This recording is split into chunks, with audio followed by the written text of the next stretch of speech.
Greetings, everyone, and welcome to another episode of the Critical Podcast. I am your host, Jimmy Good, and joining me this week is an incredibly special guest, my friend Jack from Theme Park History. Jack, how you doing?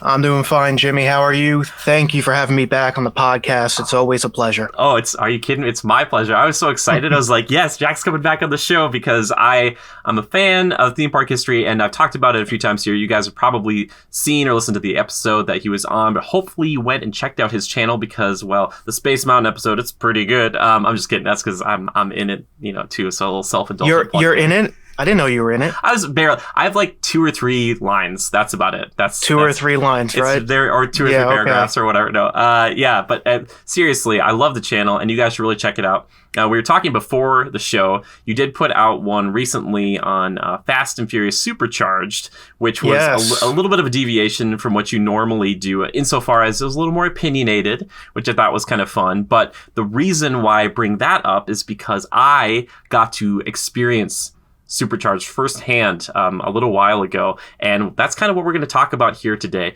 My trip to California, a little bit more so on the Universal side, because we didn't really go over that. We talked about Disneyland, and we could probably get back to that if we want to, but because Jack is he knows about Universal, and your logo is based kind of on old school Universal, and you are a Universal guy, is that right?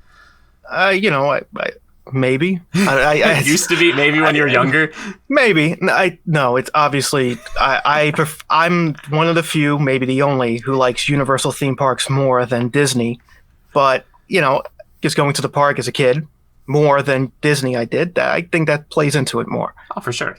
Yeah, totally. And there's nothing wrong with that. And again, you're obviously more familiar with the East Coast stuff. And to my credit, too, I'm kind of in the same boat. I was a Walt Disney kid, super lucky and privileged to get to go down there. And I didn't have a ton of experience over in California. But now that I've been kind of working my way, my Progress to the West expansion plan, as I like to call it, I'm trying to kind of get my feet wet with the parks over there, including Universal Studios Hollywood.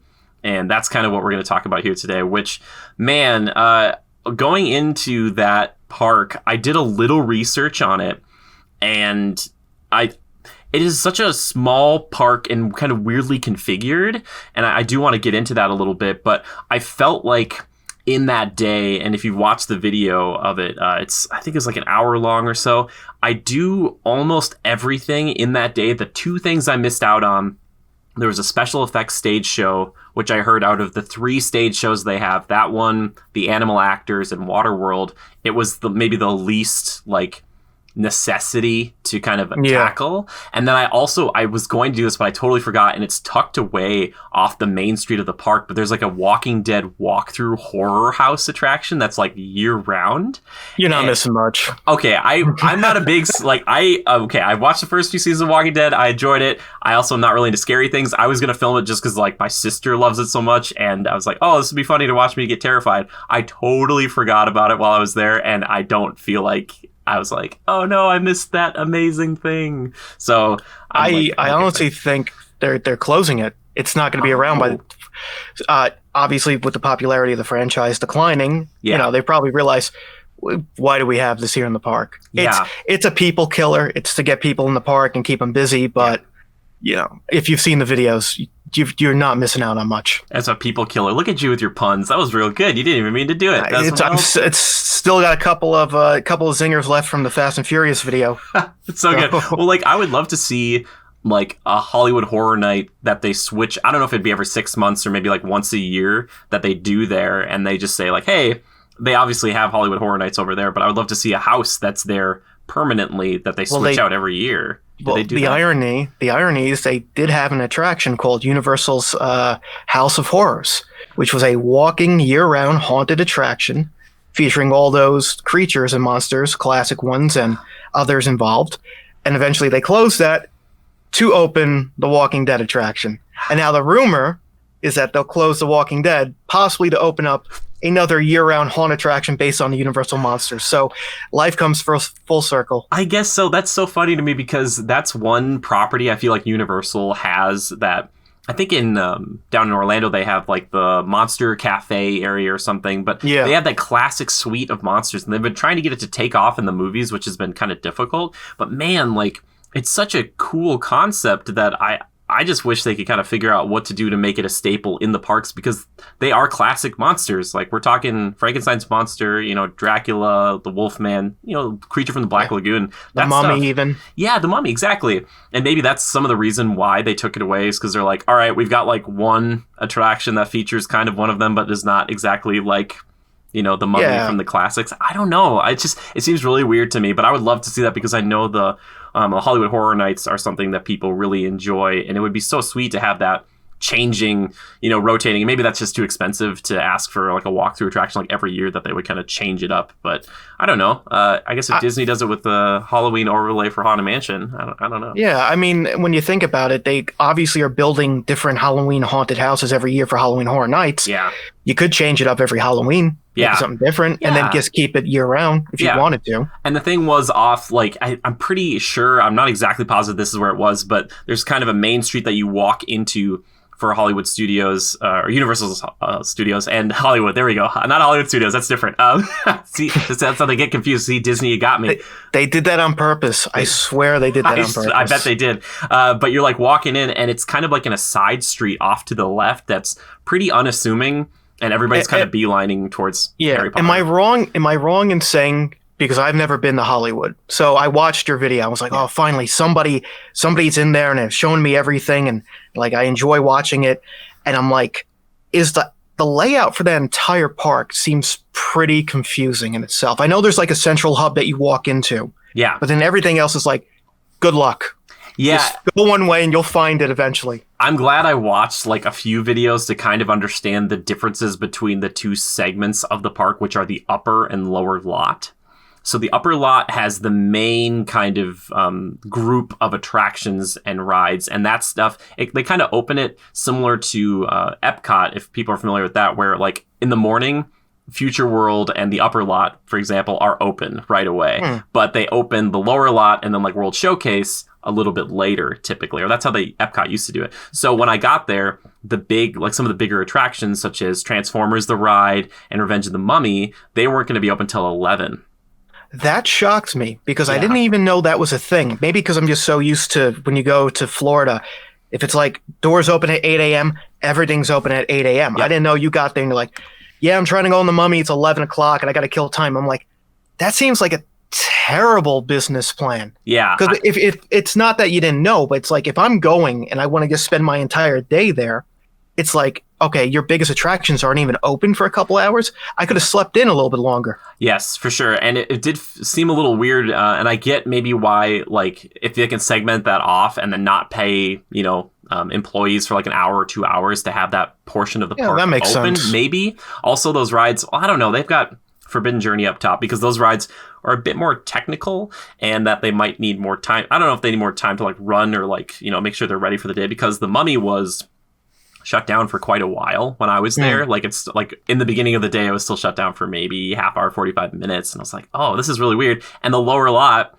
which we'll get into a little bit more later, like because Jurassic World is down right now, there's 3 attractions down there. Jurassic World is down, and then the Mummy was down. So it was like, Transformers, everybody. Like, it was a lot of like, oh, that's all that's down here right now.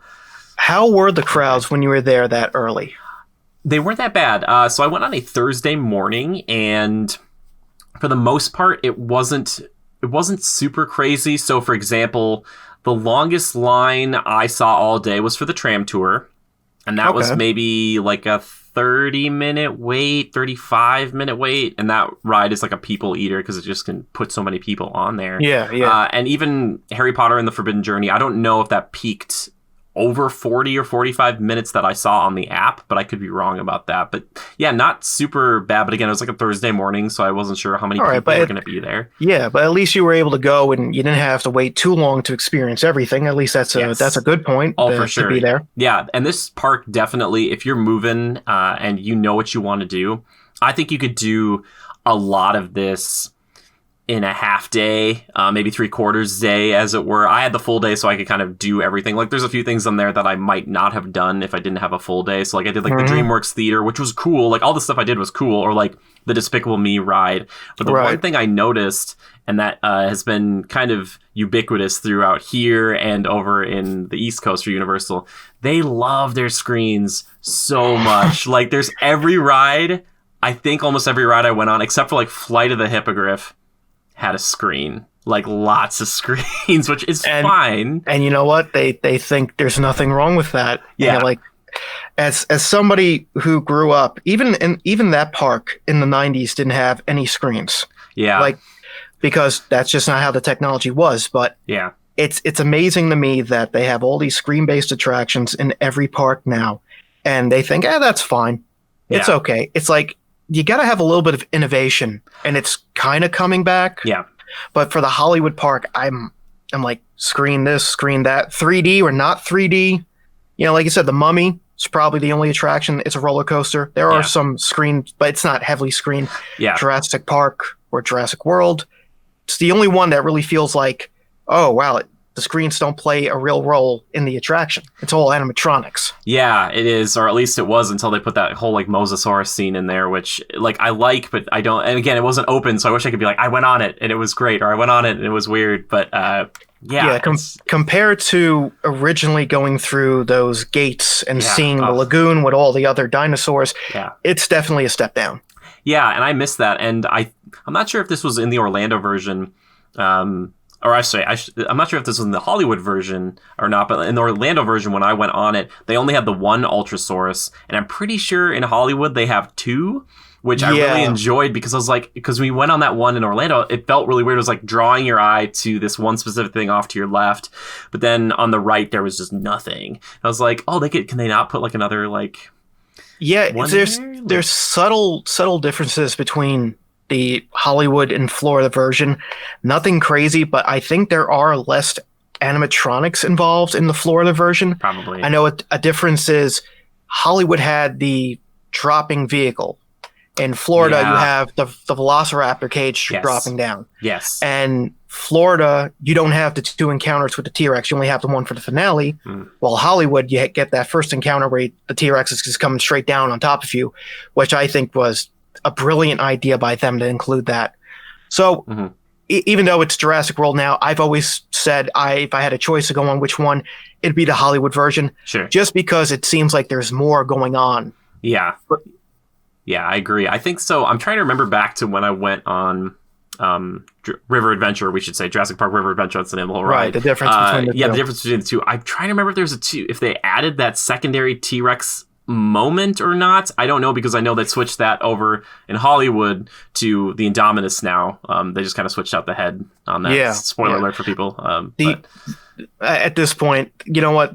They probably have watched it and they're probably like, oh man, they changed the original right now. What's going on? But it's like I always really enjoyed the Hollywood version watching it. And I've always showed people when they said, well, you know, animatronics weren't that great and Universal didn't know what they were doing. There's a video by Inside Universal that's from Jurassic Park the year it opened, and I show it to them, and the animatronics are so fluid and lifelike, and if you were a kid you'd be scared, terrified, pee in your pants, but the water would be covering it, so nobody would ever know. But and I show them, they go, all right, I take that back. Animatronics from Universal were cool at one time, and they didn't look broken down and stiff like they are now. But I just think it's a shame. Like at first I was like, I'll give them the benefit of the doubt for changing the attraction in the world. It's a popular franchise, make some money off of it. Yeah. But you watch it and you just go, it's lost all of that intrigue and magic that it had. Yeah. But again, as somebody who finds Jurassic Park to be like one of my favorite movies of all time, might be a little bit of bias there. Yep. Nope, I'm right there with you, man. It's like one of my favorite. Honestly, after Lord of the Rings, it's my favorite movie of all time. Like it's incredible. Still holds up. Still holds up to this day. It holds up better than the sequels, which is so shocking to me. Like I watch them, like, why does this one look? Anyway, that first it's so good. That's a discussion for another day. You're right. But anyway. I really wished Jurassic World would have been open because it did feel like something was missing, and they had just done the refurbishment, or they just kind of remade the ride recently, but they were down for refurbishment when I was there, kind of to maybe tweak some of the Indominus stuff. The rumor I heard was they reopened it for the summer because they wanted to get people in the park and they wanted to give AP, pass holders a reason to come back. Yeah. Now the rumor has been it's been closed down so they can tweak the attraction again, including the finale, which is supposed to be more of a fight between the Indominus Rex and the T-Rex, which Yes. was originally the rumored plan. Yeah. Because the version that was there when it opened, it's like, oh, it's there in the bushes doing nothing. And then Yeah. the T-Rex swings out and they're just like having a conversation like, I got this. And he's like, okay, Yeah. fine, you do it. So I heard it's supposed to be a little bit more fluid and it's going to look better. How much better? I don't know. Yeah. But I feel like people were complaining about it, saying it was kind of lackluster, especially the finale. So hopefully Universal will tweak it and actually make it a little bit more thrilling for everybody involved. Yeah. Even if both of them start to lean down at you, trying to eat you at the end, that would be pretty cool. That'd be really cool. It's always been interesting to me that like people are like they get frustrated about that, but like we've had the T-Rex like floating in midair for years right now. So it's like I don't know, adding something to that scene, I'm fine. Like just tweak it, make it better, and maybe also think about that kind of breakout sequence, which a lot of people were complaining about, where the Indominus pen had been like destroyed, and you're kind of just on the tour, and you're just kind of floating past, and there's like nothing there because they took out like the falling. What is that? Explorer. It's like 30 seconds. Yeah, it's a long time. Like nothing going on, and like it's dead like, pteranodons and stuff maybe that are like laying on the ground or something. Yeah, that's what it was. It's like the whole area got destroyed, but there's nothing going on to give you an idea.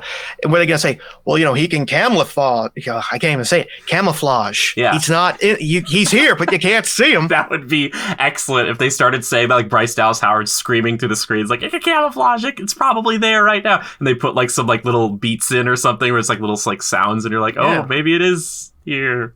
See, but stuff like that, when you just point that out, you're going, well, you're going through this and there's really nothing going on. What happened? Is something missing? Is this part of the ride? Is something broken down? It just felt that when it opened, it was like 75% done. Yes, exactly. Honestly, Jack, that's a perfect way to put that. And I know that it's so funny because if you watch the footage, a lot of the people, once they get to the top of that hill and they go into that final area, people are like, whoa, this is way different because there's like tons of trees and there's Dilophosaurus, and they see like a fluid blue running around, and you're like, what's happening? Like the ride wasn't like this at the earlier parts. You know what I mean? It's it kills me. And obviously that's where all the budget's going to be, because you want people to come off your ride. You want that last moment to be so incredible that people don't think about the rest of it. Like you get out, you're like, wow, that was amazing. Like that ending sequence, gold. Yeah, it's still one of the most iconic endings to a Universal attraction, in my opinion. Totally. Not just because of the drop, but because you come in contact with the T-Rex finally, face to face. Exactly. Which again, and I don't know if the one in Hollywood had it, but I know Orlando. Like it's just funny to me because they had like the swing. It swings out, right? But like its feet aren't attached to anything. So I'm like, is it grabbing something with its tail? That is Hollywood's version, which I was always like, I get it. Like the original effect is that he actually swung through the waterfall. Yes. So it looked like, I guess, that scene in the Lost World a little bit when they're in that cavern and he's trying to pop his head through. Mm-hmm. I think Islands of Adventure, he doesn't swing. He's just there, where he comes out and you don't really see his feet. He's not like floating, levitating. Sure. Or like you said, using his tail to do the Spider-Man impersonation. He saw Spider-Man just a few areas over, and he's like, I can do that too. Yeah. Or she can do that too, I should say, because he's probably a she. Who knows anymore? They change, right? I don't know the name of any of the dinosaurs involved. I don't know if they have a nickname like Jaws did when it was Bruce. So which that was another thing that I was really sad about. And they had like that segment in the tram tour for Jaws, and I was familiar with it, but it did kind of get the gears turning in my head, thinking like, yeah, this would have been really cool to see in Orlando, like the true big crazy version of Jaws. And I know at one point that ride was like a legendary ride and people were so excited about it. But then I think as the popularity of Jaws kind of waned over the years, like people weren't as excited to get on like a weird version of the Jungle Cruise that was kind of scary. I mean, honestly, I always said that Jaws is the best ride they've ever created because it's the most immersive, because you're in a boat in water, and while it's all fake, it's always in the back of your head like, well, what if something happens to the boat and I'm in the water? I know it's a robot shark, but it's like, think about it this way. Why is their water park not based on any IPs? Because if they said, oh, we got Jaws in the park. Jaws in the park? No, I'm not going in the water. It's just like when the movie came out. People were like, okay, I know it was a movie and it wasn't real, but what if I go in the water and all of a sudden this great white shark's coming to get me? You know, it has that effect on you. Yep. I totally agree.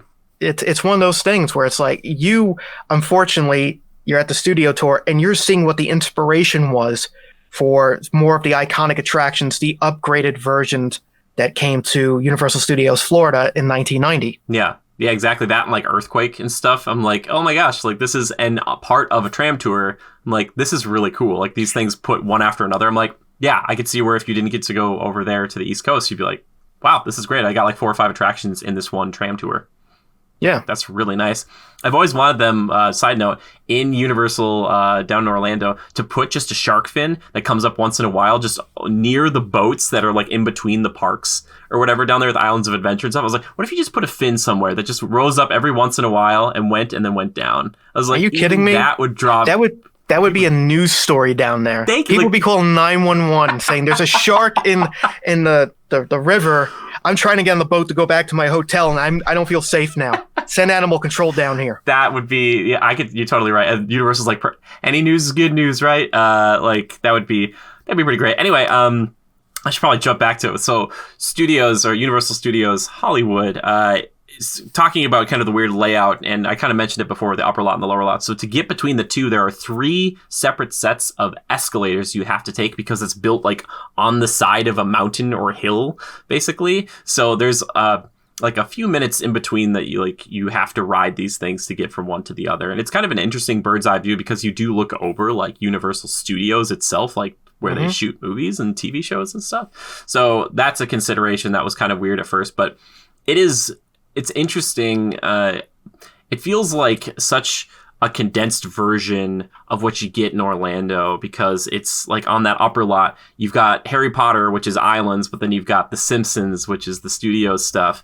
And then you have the DreamWorks stuff. And then you have the tram tour, which is like an amalgamation of all that stuff just kind of crammed in there. And that's where like Waterworld also is up there too. And there are other stage shows. So that kind of area before the Harry Potter stuff got there, I'm not sure a lot of people would have like rushed in the morning because it's like you got like the Despicable Me stuff and some of those rides, but there's not a lot of thrill rides before Harry Potter got there. Now that Hogsmeade and Hogwarts are there, that definitely helps, but they do not have Diagon Alley, so they don't have Gringotts. They don't have some of that stuff that maybe you would look for that was actually in studios down in Orlando. But it looked pretty much the same to me as the one that they have over in Orlando as far as Hogwarts went and the Forbidden Journey and stuff.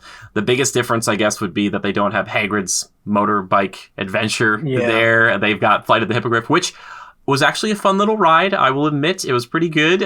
It's nothing crazy. It's like you just it's a little reminiscent of like the Barnstormer, kind of maybe a little more intense than the Barnstormer. I think that's the best comparison for it. Yeah, it's like a cute little ride, and I think it's there mostly for people who love Harry Potter but can't deal with Forbidden Journey, which I did it again like Jack, I don't know what's wrong with me. I had time to kill, and I think this is why I did it. I was like, I will never go on Forbidden Journey again. And then I'm over there, I'm like, I'll just do it once. And then I got off it, and I was like, yeah, and doing that, and then like going on and doing like Transformers and then Mummy back to back, I did need a minute where I was like, a lot of screens, a lot of weird movement. So I'm just gonna sit down for a bit. You're not in the only boat, because I will say that Forbidden Journey does make me sick. It does. It's not the screens. No. It's the movement. And I don't know if it's you. It's the Whomping Willow scene that messes me up so bad, because it feels like you're about to, I don't know, tilt all the way back, and it just whips you back to just looking at it.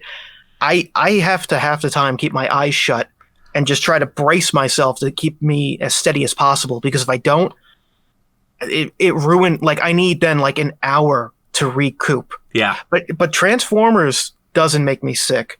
Mummy doesn't make me sick. So but I just think it's that fluid motion, being in the air and using these dome screens, and you're trying to just keep your eye on the action. For me, it's just my brain can't correlate the two, and it just messes me up way too much. Yeah, I think I agree with you. It's the Whomping Willow segment, and then kind of like the Dementors, because like you're used to like all the screens, and then they're like, it's a real thing in your face, and it's like, oh my gosh, like it's just so, and like that movement where it's like kind of slamming you into things, it's like, it's a lot. At least with like Transformers, you're in a vehicle on the ground for the most part. Like once you get to the Chamber of Secrets and you're like going through the skeleton, the ballista, the snake, and you're going through the Dementors, I have no clue where I am. Yeah. Like I can't look down and see, am I straight right now? Am I on an angle? Is the the bench, like, tilting left and right. It's like me playing VR.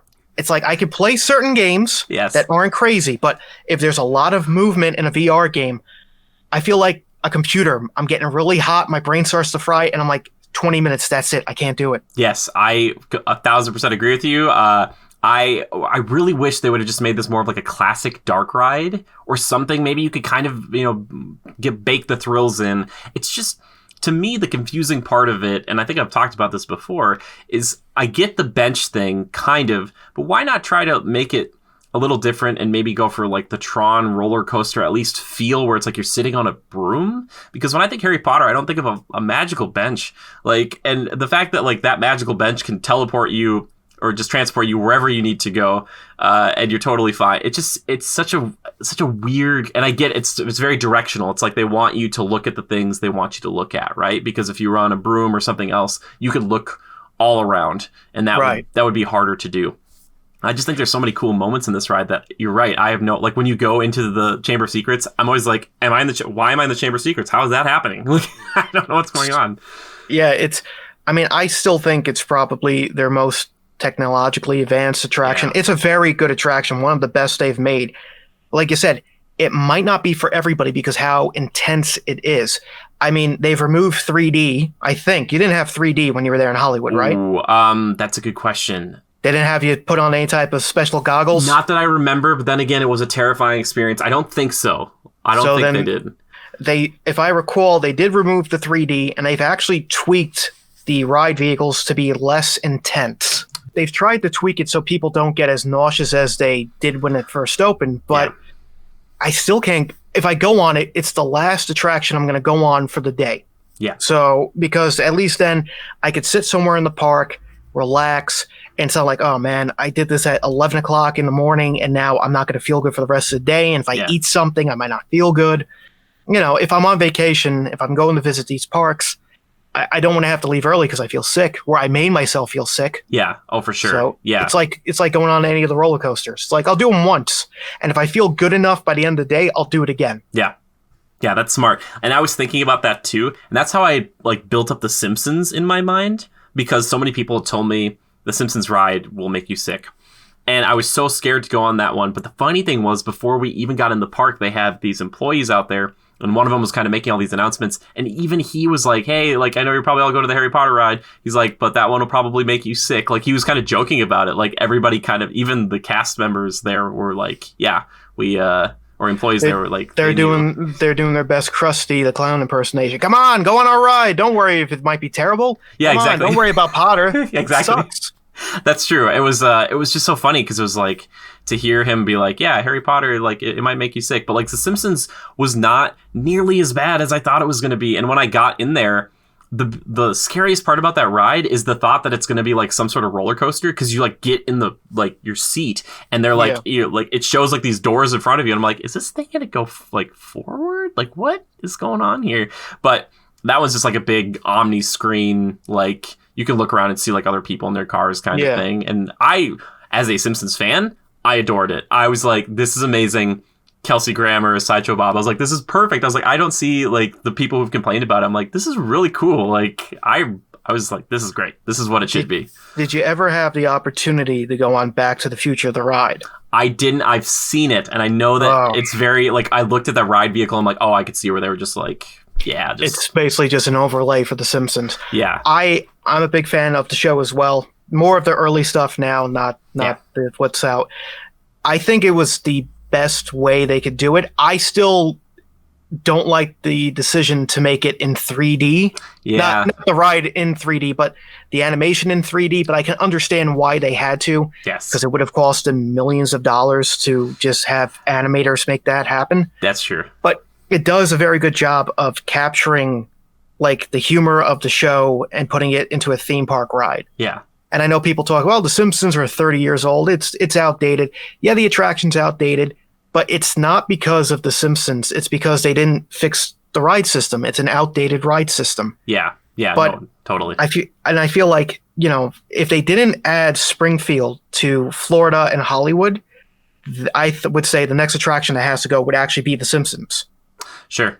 Yeah, no, and that's the weird thing too, is because I don't know theme park rights where that goes right now, because obviously Disney now owns them, so I don't know what the purview is on that, if they'll ever have to just get rid of all of that stuff, because Disney's like, hey, that contract is up now, and now if we wanted to, could put Simpsons in our park, but you can't have Simpsons in your park. The only issue is I don't know where you'd put the Simpsons right now. Maybe in Hollywood Studios somewhere, like meet and greet characters. Yeah, meet and greet characters. Meet and greet characters. Yeah, that's it. They're still pretty popular, even though I did walk up and just meet Sideshow Bob, because I don't think he's super popular compared to the Simpsons. He's my favorite character, so I was stoked to meet him. And I gotta say this too, their meet and greet characters were excellent. Meeting Blue was super cool, because I was coming down the escalators in the morning and I was like looking around and everyone was kind of bolting to like the only 2 rides that are down there. I'm like, okay, no one's meeting Blue right now. I'm like, if I'm going to try to meet Blue today, I'm going to go do that right now. And I just like walked up and met Blue and got that done with. And then Optimus was hilarious. If people saw the video, he was very YouTube savvy, which was very funny to me, because he started making jokes about like the subscribe button. And Sideshow Bob was great too. And I was like, they were good interactions. I'm like, this is really fun. So their Transformers are much better than Florida, if I recall, Really? because Florida does not have people who speak to you. It's just like a bunch of sound clips. Oh, okay. While yeah. Hollywood actually has people. You said you met Optimus Prime? Yes. So if you had Megatron, he would have just been insulting the shit out of you, because that's what he does to everyone. Yeah. Which is hilarious, because I've seen enough videos about that, and it's the guy who's doing it has some pretty good jokes. But I like the Simpsons meet and greet. I like the characters being out there. It's as somebody who grew up with the show, it's like I always was like, oh, Springfield's so cool. Yeah. And usually when I'm at Florida, I spend most of my time, if I'm not on an attraction, just hanging out in Springfield. Yeah, I would like to do that.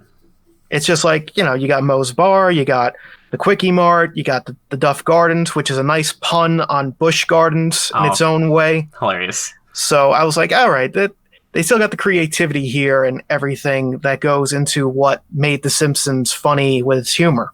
Yeah. So, and again, the ride has pretty good jokes. I always laugh at the fact that they have to sign, send Universal Studios money. Yeah. Because when that attraction opened in 2008, they were struggling so bad. I was like, okay, this makes sense. This is funny now. Yeah. Oh, totally. And they're kind of, even at the very end, they're like, don't you know every ride ends in the gift shop?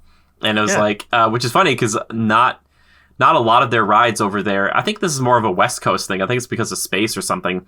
Not a lot of their rides ended in a gift shop there. Even Disneyland, like you don't really, it's like, oh, you walk down a hallway and then maybe it's off to the right or the left or something. I was like, oh, that's kind of interesting. But I forgot, I wanted to get like a squishy when I was at the Quickie, was by there at the Quickie Mart. I don't know if they sell those. I was like, oh, I should go do that later. Like I should go try to like do something like kind of Simpsons-esque. I don't know if they have those, but I was like, that'd be kind of fun to like, foul around Simpsons. If I recall, I actually don't think in Hollywood, maybe in Hollywood they do, but in Florida, if you go into the Quickie Mart gift shop they have there, they actually don't sell they don't sell the drink at all. Oh, really? Oh. No. And so maybe they did at one point, but I was just like, when I was in there looking at stuff, they didn't have it, but they have a bunch of other stuff. Okay. I mean, they have the giant donut from, I'm forgetting the name of the donut shop, but the guy holding the donut. Oh, Lardo Lads or whatever. Yeah, so he has a donut. Yeah, donut. And if you go to Moe's, you can get a Duff. Yeah. You can get a Flaming Moe. The food options are all like, you can get a Krusty Burger, and they got a bunch of other options. So at least when you're buying stuff from The Simpsons, it's stuff that would be inside, their universe. Mm-hmm. So it was cool.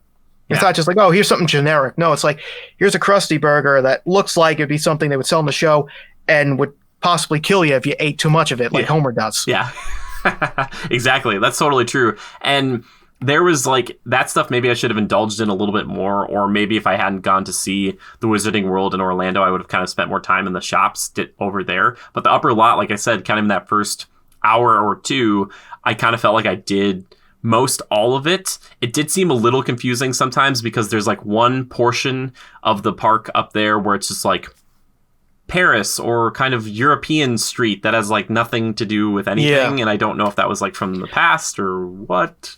I think the upper lot was created that way to make it look like it was a bunch of sets used back in the day. Okay.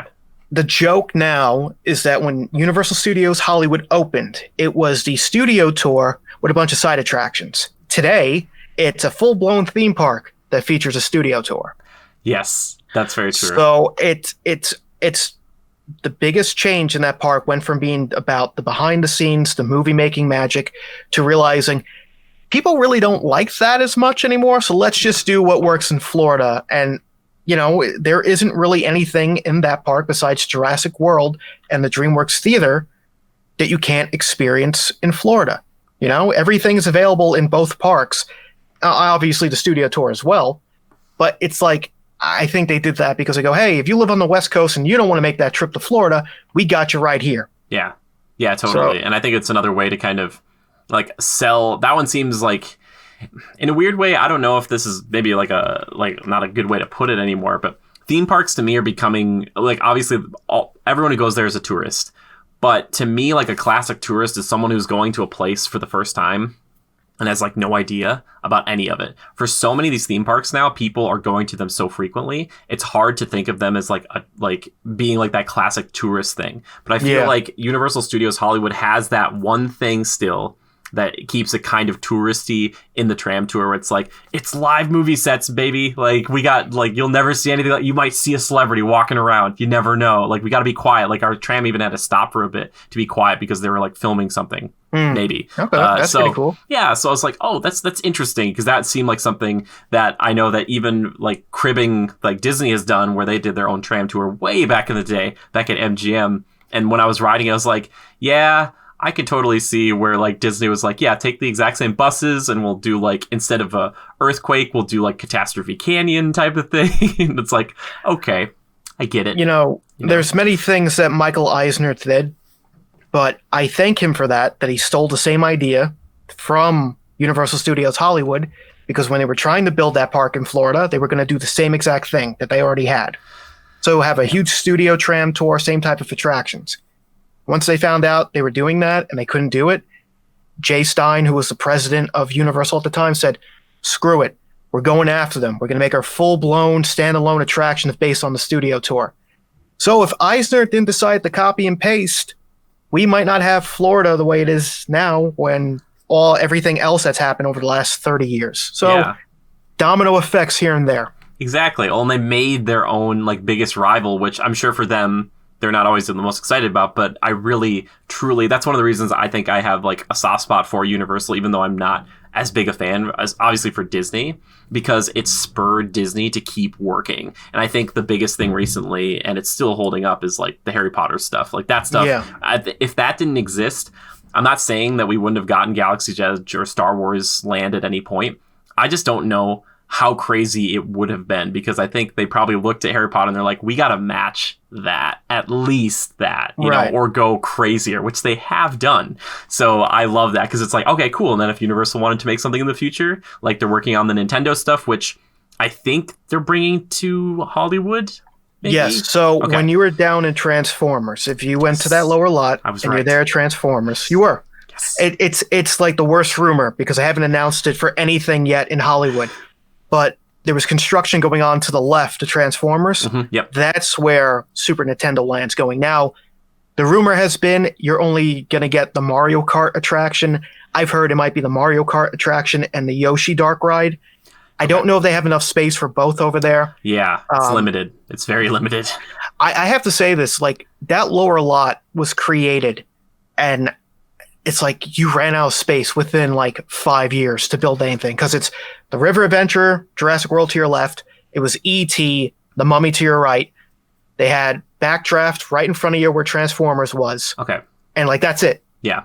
It's like, because everything else, if they wanted to expand, they would have to start knocking down sound stages. And they did that for Super Nintendo Land. I don't know if the sound stage they knocked down, I remember there was a lot of people pissed off about it, because it was the soundstage used for the movie Phantom of the Opera, which was considered like a classic. Like the sets and the soundstage were still up, and Universal said, "Nah, knock it down." And a lot of people who are diehard film fans were like, "That's a terrible decision." Sure. Was that like the more recent Phantom of the Opera, or was that like an older one? No, like 19 something. Okay, like so 1920s. Yeah, I remember it. I remember it being a big deal for some people, because they're like, you just got rid of a piece of cinema history because you have to put up a theme park attraction. And like, Universal's like, hey, don't look at us. Look at Comcast. They probably told us to do it. Yeah, exactly. Well, I get it too. It's like their business is probably like, yeah, we've got this huge soundstage that's just sitting there and it's literally collecting dust right now, but we could put Nintendo stuff. Mario. Like people love Mario. I still don't know how Mario Kart's going to work. Like I have this idea in my mind of like a go-karts that like are attached like electronically to each other, and then you could like be like, oh, I sent a shell at someone, and it would just like slow their go-kart down. But then like if that happened, like someone could like slam into them. I just don't know. I don't know that's gonna work. I think it will be, if I recall right, looking at it, think of it as a little bit like Test Track, where you're in your own car, and I think you'll be on your own track. I don't know how many tracks they're actually going to do, but there obviously will be screen-based elements, because I don't know if the entire ride will be screen-based with, you know, props everywhere, or like animatronic characters and whatnot. I think it'll be a mix. I'm just hoping that, and we're going to get to the Studio Tram Tour, that this is Mario Kart. They already messed up Fast and Furious Supercharged, where you're in cars and you're supposed to go fast. Yeah. Mario Kart, you're supposed to be racing. You better not make it like Supercharged at all. Because if you do, you're not just going to piss off... Listen, you could piss off many people. You could piss off theme park fans. If you mess up a Mario Kart ride and you piss off Nintendo fans, run. You're done. Yeah. You're done. They will find it. Yeah, and that's there's so much. The thing is, there's so much love, there's so much passion there, obviously, for this franchise that's been around for so long. And you're totally right. It needs to have some sort of element, even if you aren't controlling them. You need to just get into some sort of vehicle that isn't a bus. You know, yes. like because the way that it was structured, it clearly was going to be different than what Supercharged is, I think. Yeah. So that's the hope. All signs says it will be. And again, people are like, well, you know, it's going to be screen based, right? I mean, do you think it's going to be the same thing where like you'll be driving and everything on your left and right will be moving? Yeah. Absolutely not. It looks like it's actually on a track. It looks like it could be 2 or 3 levels inside that building. Mm-hmm. I'm 100% sure it has to be screen based to some extent. But if you're actually moving and you actually know you're moving and it's not you're going up, down, shaking left and right, and you actually see yourself moving and you can control what you're doing, then yeah, it might work. Yeah. But again, it's I heard brand new technology. It's a brand new ride system. And I'm sure because of the fact that Universal is probably paying Nintendo a boatload of money to have it in the park, they're not going to mess it up. Yeah. They can't mess it up. Yeah, and Nintendo is pretty, I'm not going to say notorious, they are so passionate about their own intellectual properties that to put this somewhere, they're not going to be like, okay, we'll just do like the slapdash version of it. They're like, they want to make sure it's really good. At the same time, I hope it's not something where you like get in a car and it's like, it's fully enclosed and they just put screens on the inside of the car. And they're like, well, we just put screens on the inside of the car. No one can actually see the insides of these, like this huge area. It's just like they're driving around on these tracks. So it's like, oh, it looks like I'm in the game here, but you can't really see out of it. Just don't do anything like that, please. Just make a really cool set. They get, you say that and it's like, guess what? You're going to have to wear. Bunch of virtual boys to experience this ride. Here you go. You're so right. You're so right. It's cracking all over again. It's like, put on the sets. Put on the headsets. They're like the PTSD from the 90s are coming back to haunt me when I said Virtual Boy. Exactly. Yeah. I understand that. I hope it's 2 attractions though, because I think that would really help the lower lot. Because right now, like I said, you've got those 3 rides, and even with Jurassic World being open, which I thought that area was super cool. I still went into the store to check it out. I ate at the Jurassic Cafe, which is pretty cool, except for some odd reason.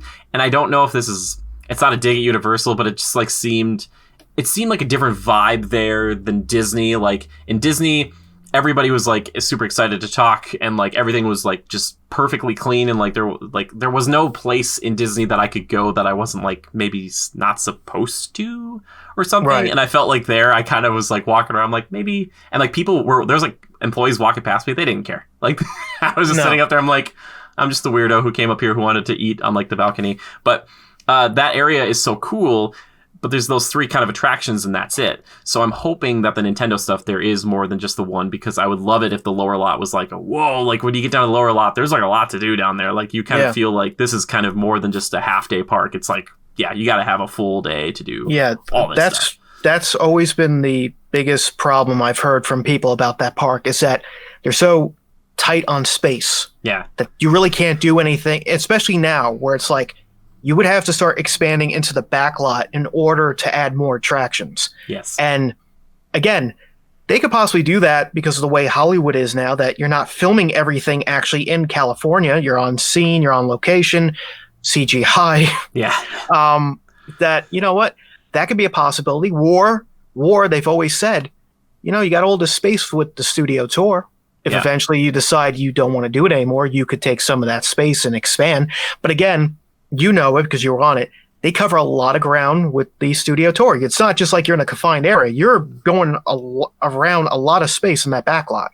Yeah, it's funny, too, because there's even a portion of it where you backtrack a little bit, where I thought, oh, is this like the end of the tour? And there's like, nope. You just have to, like, there's a part where you circle into the Skull Island stuff for Kong, and then you come out, and then you have to, like, go past the place that you were just in, and you're like, huh. Yes, from what I was told from people, that's because sometimes if they have other stuff going on, they change the route. Oh, really? Oh, cool. Yes. So just an example was when I was doing the research for Supercharged, and I'm trying to figure out what the story was on the studio tram tour, the way you go to the ride now was different back then, because they would show you all the pre-shows and you would go by the Dodge Charger that Dominic Toretto has. Yes. The last one I watched that was from around the same time you were there, they didn't do that. Nope, they none went of that. right into the building. I was like, okay, something changed here, and I don't know why. But they tell me sometimes something, like you said, they're filming, or they have other tram tours going on, where other scheduled stuff is taking place, and they're like, okay, we can't go by it because if something's filming, you know, hot set, we don't want people where our trams going by and making noise. Yeah. Oh, totally. And, you know, I don't recall if his Charger might have been out there. I wasn't sitting on that side of the tram, but that would have been cool. And I love that would have been baked into it, because that kind of ties back into the original idea, maybe a little bit of the tram tour, or maybe even like MGM, where it's like, oh, you're a part of the movie. So it's like, oh, you're kind of going this like a regular tram tour. And then you're just like, oh, wait a second. Somebody on like here is witness protection, and we got to get you out of here. Like, if you weren't expecting it, you'd be like, okay. Yeah, and I was like, okay, so when they did do that, and that was the story, I'm like, okay, at least you're finding a way to say, why is this attraction part now of the studio tram tour? Exactly. Fine. They didn't do that. Well, Skull Island Reign of Kong, they kind of did. They had a part where you were supposed to go past something, but there was a destroyed tram tour, and like, oh, we can't, what's going on here? Who did this? And then you keep going, eventually you end up in Skull Island. Yeah. So it's, I always like that you have to give a reason why you're about to do something. Yes, exactly. Because now for the tram tour, for that portion, even like the Kong stuff, it was just like, we're going in here and Peter Jackson, you know, helped make this movie, and Peter Jackson's talking to you, put on your 3D glasses. And you're like, okay. Yeah. You're like that's it.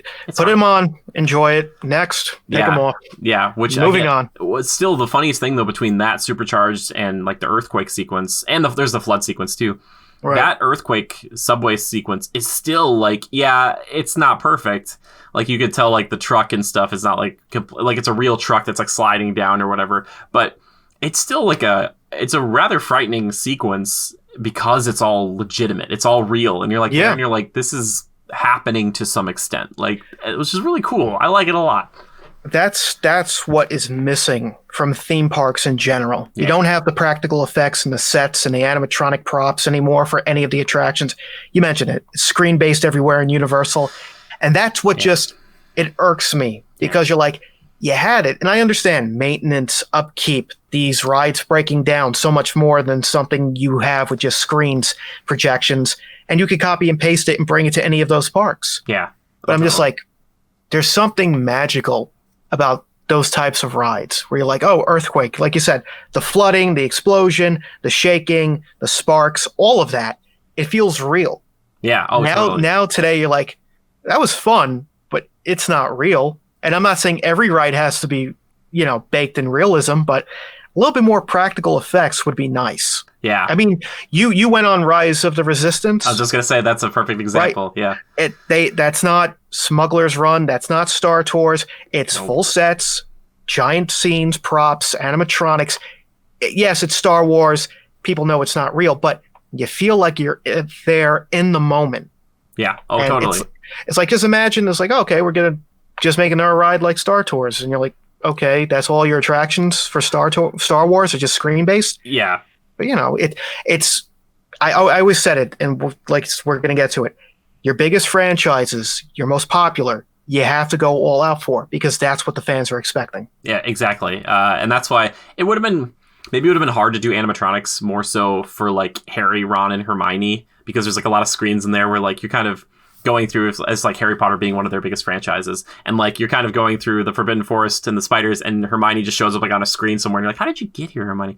But it would have been cool to see because Rise of the Resistance does that. And I've said this before, but I'll say it again. Just mark my words. In 20 years, when people maybe aren't talking about this newer trilogy of Star Wars anymore, I have no ill will towards them with this. I think they're going to replace all that stuff. You take Kylo Ren out, Darth Vader goes in. Because I'm telling you right now, if Darth Vader was attacking me, I would give that, the ride would be perfection for me because it would be so intimidating. Because Kylo Ren, yes, he's scary. He's right there. Okay. But Darth Vader, like, I would be so stoked. I just feel like Galaxy's Edge is 1 or 2 tweaks away of being original trilogy. And they'd just be like, yep, we switched it. Well, like you said, it comes down to the fact that it's synergy. Even for Disney. It's synergy. It's like, hey, we got this brand new trilogy coming out. Yep. And you know what the thing is, too? It's like, okay, you could have Mark Hamill coming back as Luke if you wanted to. And, you know, Darth Vader, you could get, you know, anybody kind of now to do the voice if you wanted. But, you know, I think it comes down to we have these newer franchises that we want to make money, so let's base our attractions on it. Even when you look at Disney California Adventure, you went on it, Guardians of the Galaxy. Yeah. It's not the most popular franchise that Marvel has. No. It's not the most popular franchise in the MCU universe, but it was hot. It was popular. They had a sequel coming out. That's it. Put it in. Yeah. And it's, I know people like myself, I still prefer Tower of Terror. Yeah, I think I do too. It comes down to money. It's always money. If you can draw people into a park with whatever you have popular in the movies, and I make more money off of it. Yes, I think the funny thing about Guardians and just them as a franchise in general, I think the love of it really comes. Obviously, people love the characters, and it's cool, interesting to see the cosmos and stuff like that, really colorful. But I think it's the music, and I think smartly injecting that into the rides gets people to come off the ride. It's like, that was just fun. Whereas like Tower of Terror, you come off, they're like, wow, that was really weird, and I don't know how I feel. But like, you come off Guardians, everybody's like laughing. It's like, oh my gosh, that was so fun. But like, there is something, I think, intrinsically interesting still about Tower of Terror, and that's why I'm so hopeful that Disney at least looks at that and says, hey, just because we can doesn't mean we should. You know, they listen 100%. To good old Jeff Goldblum, Ian Malcolm back in Jurassic Park, you know, and they like, it's obviously they're already going to put Guardian stuff down in Orlando over at Epcot, which is kind of weird. And I know people are like, that's kind of out of character, but hey, you know what? They're taking and making something brand new over at a ride that was a people eater that people weren't super crazy about anymore. And they're not messing with Tower of Terror right now. And I've heard the rumor of like maybe that would get changed into like a Doctor Strange thing, because right now Tower of Terror and Rock and Roller Coaster are like the 2 rides in like almost any of their parks that are IPs that they don't own themselves. Right. Like, so I could see where it's like, yeah, they don't want to, it's synergistic, but there's something about Walt Disney World that I think in some ways, like Disneyland, I know sometimes people talk about that they're hesitant to change anything because of the locals, but I think that's a better testing ground because Walt Disney World won't even change like their Haunted Mansion for Halloween. They're like, well, people are coming here once, they get to experience the classic edition. If you want to try something a little different, Disneyland might be for you. It's like, yeah, you know, I think it comes down to 2. When you talk about where you can go on vacation, yes, you can go to Disneyland and Disney California Adventure, but you know, the Magic Kingdom, you have Epcot, you have Animal Kingdom, you have Hollywood Studios, and then you have all the other parks in the area. So I feel like we don't have to go crazy making changes because no matter what, we still have a lot of people coming down here. And there was that very long time period in Walt Disney World. Many of the parks felt stagnant. There weren't a lot of new additions to any of the parks. Mm-hmm. Yeah. And now after the last couple of years, you mentioned the Potter effect, that they felt like we need to fix what's wrong with the parks. And Galaxy's Edge and Hollywood Studios, they need a shot in the arm, and they got it. Yep. You know, Animal Kingdom got Pandora. Magic Kingdom's getting Tron. And like you said, Epcot's going through this massive refurb. So it took them long enough to finally get the parks a new coat of paint, whatever you want to call it. But, you know, it's nice to see some changes. I know people don't like changes, especially, you know, people that are fans of the Disney theme parks. Sure. If you make the changes, but you are able to keep what made those parks special, I think that's okay. Yeah. I mean, I'm still on board with people when they say Guardians of the Galaxy has no place in Epcot. I don't feel IP should be in Epcot. That was never the idea. And it feels out of place. Future World, a comic book is in Future World. Yeah. I can see that argument. Totally. Yeah. And it's even now with the rumors like, oh, you got this new play pavilion, and they're like, what's going to be there? Well, there's a bunch of shots of Wreck-It Ralph. It's like, okay, you're not calling it like whatever, the Wreck-It Ralph play pavilion. Yeah. But it's like, which I won't be surprised if there's some type of attraction based on it, and people will like it, but diehard fans are going to hate it, and that's how it is. Yeah, and that the place they're building that has been under like this weird kind of feel for a long time, where it's like, hey, this is where we're going to do like special events and like we're going to host things over here, but there's not really going to be attractions anymore because it's like that's where like Body Wars and Cranium Command and stuff like that used to be, but that's been shelved. I thought like if they're going to go into this, why not like segment that side of the park off to some degree? Just change that to Wakanda. If you're going to do Guardians there, do Wakanda over there or something where it's just like, you just have like this little area where it's like kind of Marvel-y just to be like, all right, these are connected and that's why it's here, as opposed to doing the kind of the Wreck-It Ralph. I mean, thing. that was the rumor or the theory that they would change that to Wakanda. But I mean, I guess they realized that after the feedback they got for Guardians from many people, they're like, let's dial it back a bit. Let's not go crazy. Let's do something new and innovative. And even like the other attraction that's coming, I think, to the Living Seas, where the water ride with the Moana stuff. It's like the water in between. There's like a water path thing. Yeah, so that's going to be something. That's okay because that sounds unique and different, and it's not like overpaying. Like, oh look, it's like we're just going to throw it at you because that's what we have. That's what's popular right now. Yeah. So, I mean, I'm always been on the fence. If you can bring in an IP but make it a unique attraction, okay. If it's not something cookie cutter and just cheap, Ant-Man the Wasp Nano Battle comes right to mind. I was baffled when I saw that ride because I looked into it and I remember seeing like the concept art and stuff where I was like, this seems kind of interesting. And then I looked at it, I'm like, oh, so they just like took Buzz Lightyear and they just... Yes. I was like... It's like, here you go, Paul Rudd, read your lines. Thank you. Here's your check. Goodbye. Yeah, it was, that was unfortunate. And I know, jump back to Universal, they were adding like a Secret Life of Pets thing to Universal Studios Hollywood. I'm not sure if that's a dark ride or not, and that's going to go over by Despicable Me. That makes perfect sense. But again, like that first movie, I think caught fire in a way they weren't expecting, and I don't know how the sequel did. I'm sure it still did pretty well. And that seems to fit in that area. That just wasn't open when I was there, and... I don't know. The funny thing about Secret Life of Pets, I think the concept is interesting for like the first 10 minutes, and then the rest of the movie to me was like, oh, it's just like the classic, like kind of adventure, like, very Oliver and Company. I just like the first where it's like, oh, what would pets do when we're not around? And then that kind of was done. I was like, okay, but they're making a whole ride based off this now, which I'm sure it'll be very screen based. Like, I gotta imagine, probably. As far as I've heard, they have over 60 animatronics in that ride, so they might have learned their lesson. No way. That is what I heard. Sick. That ride was supposed to open the last Friday of March. Obviously, with everything going on, that never happened. Sure. But all the press release stuff they were showing off all the animatronics. There's probably some screens. Cool. But it feels like more of a classic dark ride, like a Disney-ish. So I'm like, okay, you're learning your lesson from the mistakes you've made. Sure, you'll still keep a little bit of what we hate, but if you don't focus on it heavily, I could accept it. Yeah, which, jumping back briefly, I wanted to mention this to you earlier, too, with the kind of overlay thing with the Nano Battle thing. I can't believe how much Transformers is, like, so much like Spider-Man. And obviously, too much like Spider-Man. Yeah, like the ride vehicle, right, I get it. But, like, even the beats in the thing where it was like, oh, the missile comes at you and it's like fire. I'm like, oh, so it's like Green Goblin or the Hobgoblin throwing like the bomb. Or like you getting caught at the very end. I was like, this is like the same, guys, this is the same ride. I was like, it's great. It's fine. It's just no Spider-Man. And that's the only reason I think it's there is because they couldn't put Spider-Man in those parks because of that kind of purview thing. It was like, oh... Because that's Spider-Man could go down here really easily. You know what I mean? But I was like, it's weird.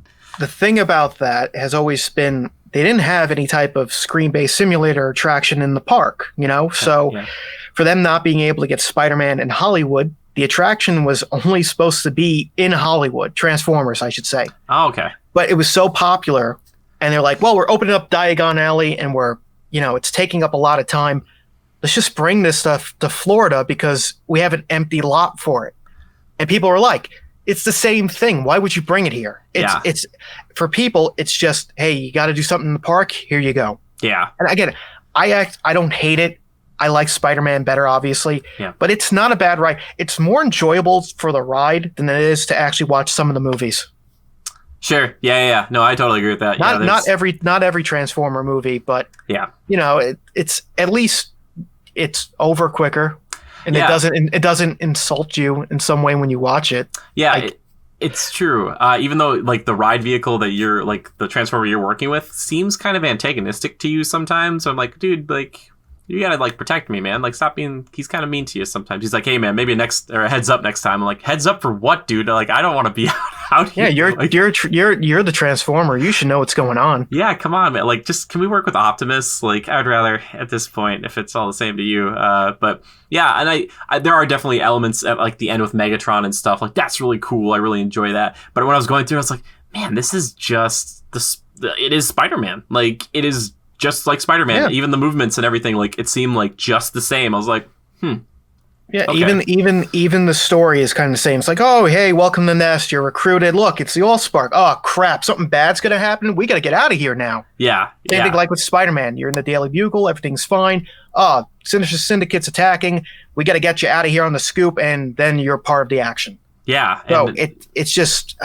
you're right. The more I think about it, it's almost exactly the same. Well, and again, this is coming from like an incredibly privileged standpoint, but it's getting to go to both of those kind of parks. But even if you go just to Orlando and you did like a full day or two, I think maybe some people would do Islands of Adventure or Studios, and then they would kind of do the other one, and they'd be like, I'm pretty sure that was the same. Like it's so similar that like there isn't anything else like that. Even Gringotts compared to Forbidden Journey, completely different situation. Mm-hmm. Like, which thankfully I'm glad because I would love to ride Gringotts, which seems like a similar ride vehicle to Revenge of the Mummy in Hollywood, at least. I could be wrong on that, but best way to describe it is if you took the Spider-Man ride vehicle, but it's a roller coaster, yes, with some screens in between. It's a hybrid. If you took the best parts of the Mummy, yes, which is so good. Yeah, and the best parts of Spider-Man and combined it together, that's probably what it is because it's a launch roller coaster. You go through scenes, your ride vehicle actually spins. Okay. So they took both of those concepts and combined into one, and it is good, but I know we're trying to stay focused on Hollywood, but I'll just say about Gringotts is that first time going on it was amazing and great. You go on it more and more, and you realize that the ride itself is, I don't want to say lackluster, but it's not as entertaining as Forbidden Journey is. Okay, gotcha. Still worth your time, no doubt about it. But there's so much more going on with the Forbidden Journey versus Gringotts, at least in my opinion. Where It's like, oh, it starts off really good, and then there's like a couple of scenes, and then the ride starts again.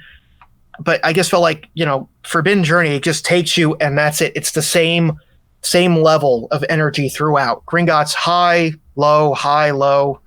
So, sure. But that's some people probably prefer that over the ride system of Forbidden Journey. Sure, I probably would. Yeah, well, and that's the thing too, is you're saying like it's a limited setting for Gringotts because it's like it has to take place in the bank. And like we go deeper into the bank, like at least with Forbidden Journey, it can be like we're going everywhere. And sometimes, like we said before, we don't even know where we're going. It's just like, hey, we're going down here now, and you're like, all right. But yeah, I could see where that.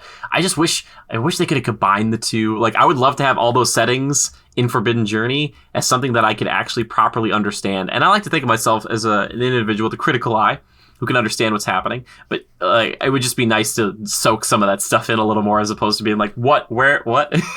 Definitely. Yeah. But I think they do that on purpose, though, because they don't want you to realize, hey, this looks pretty cool, but if you really took time to look at it, you'll probably be one of those people who can point out all the problems or realize, hey, that it's like just we're using very good perception and we're trying to deceive you with what's going on. Yeah. Oh, totally. Yeah.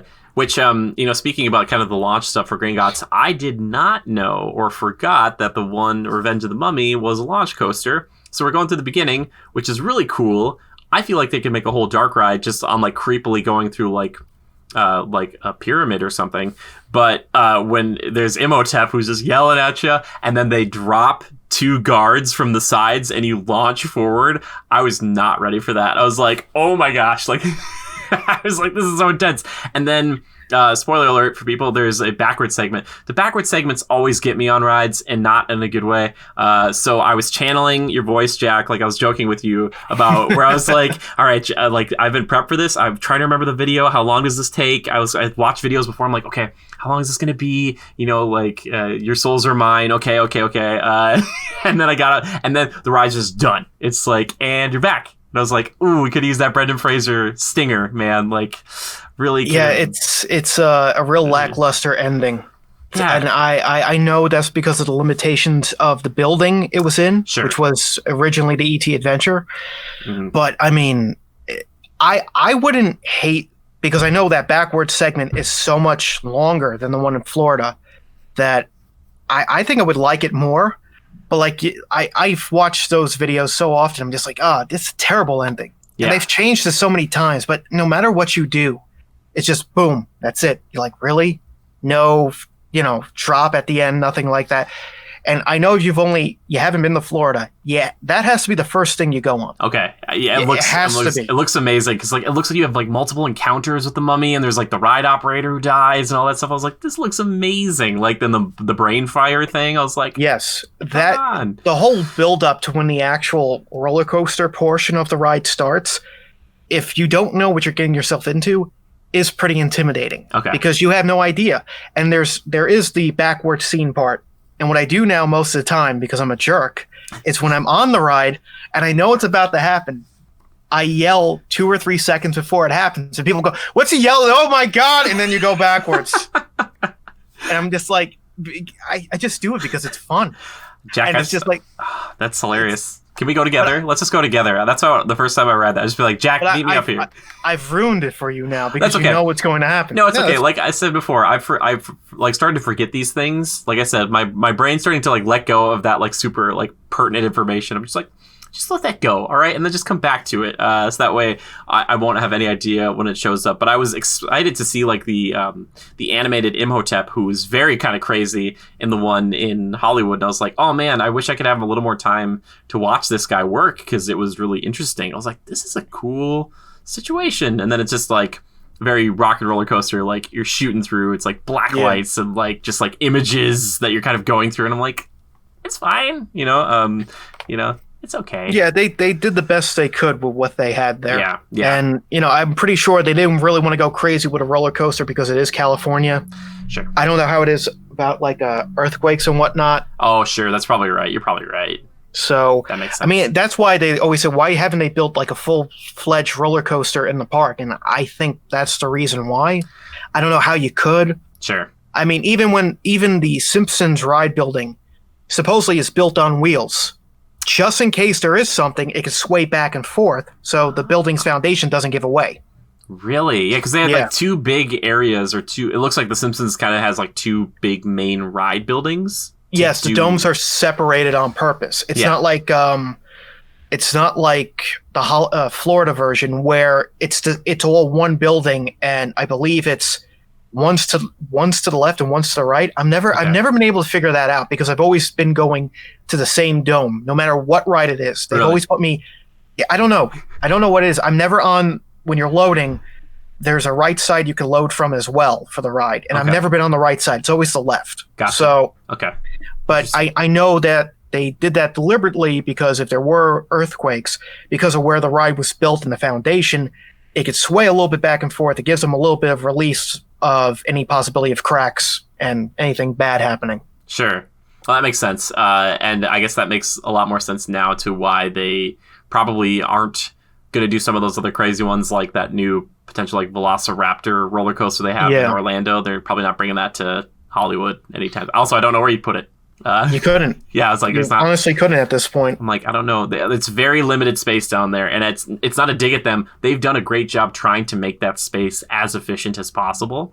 There's just some stuff in the upper lot where I looked around and was like, probably don't need some of this stuff in here. You could probably put something else in here as well, and maybe they're building up to that right now.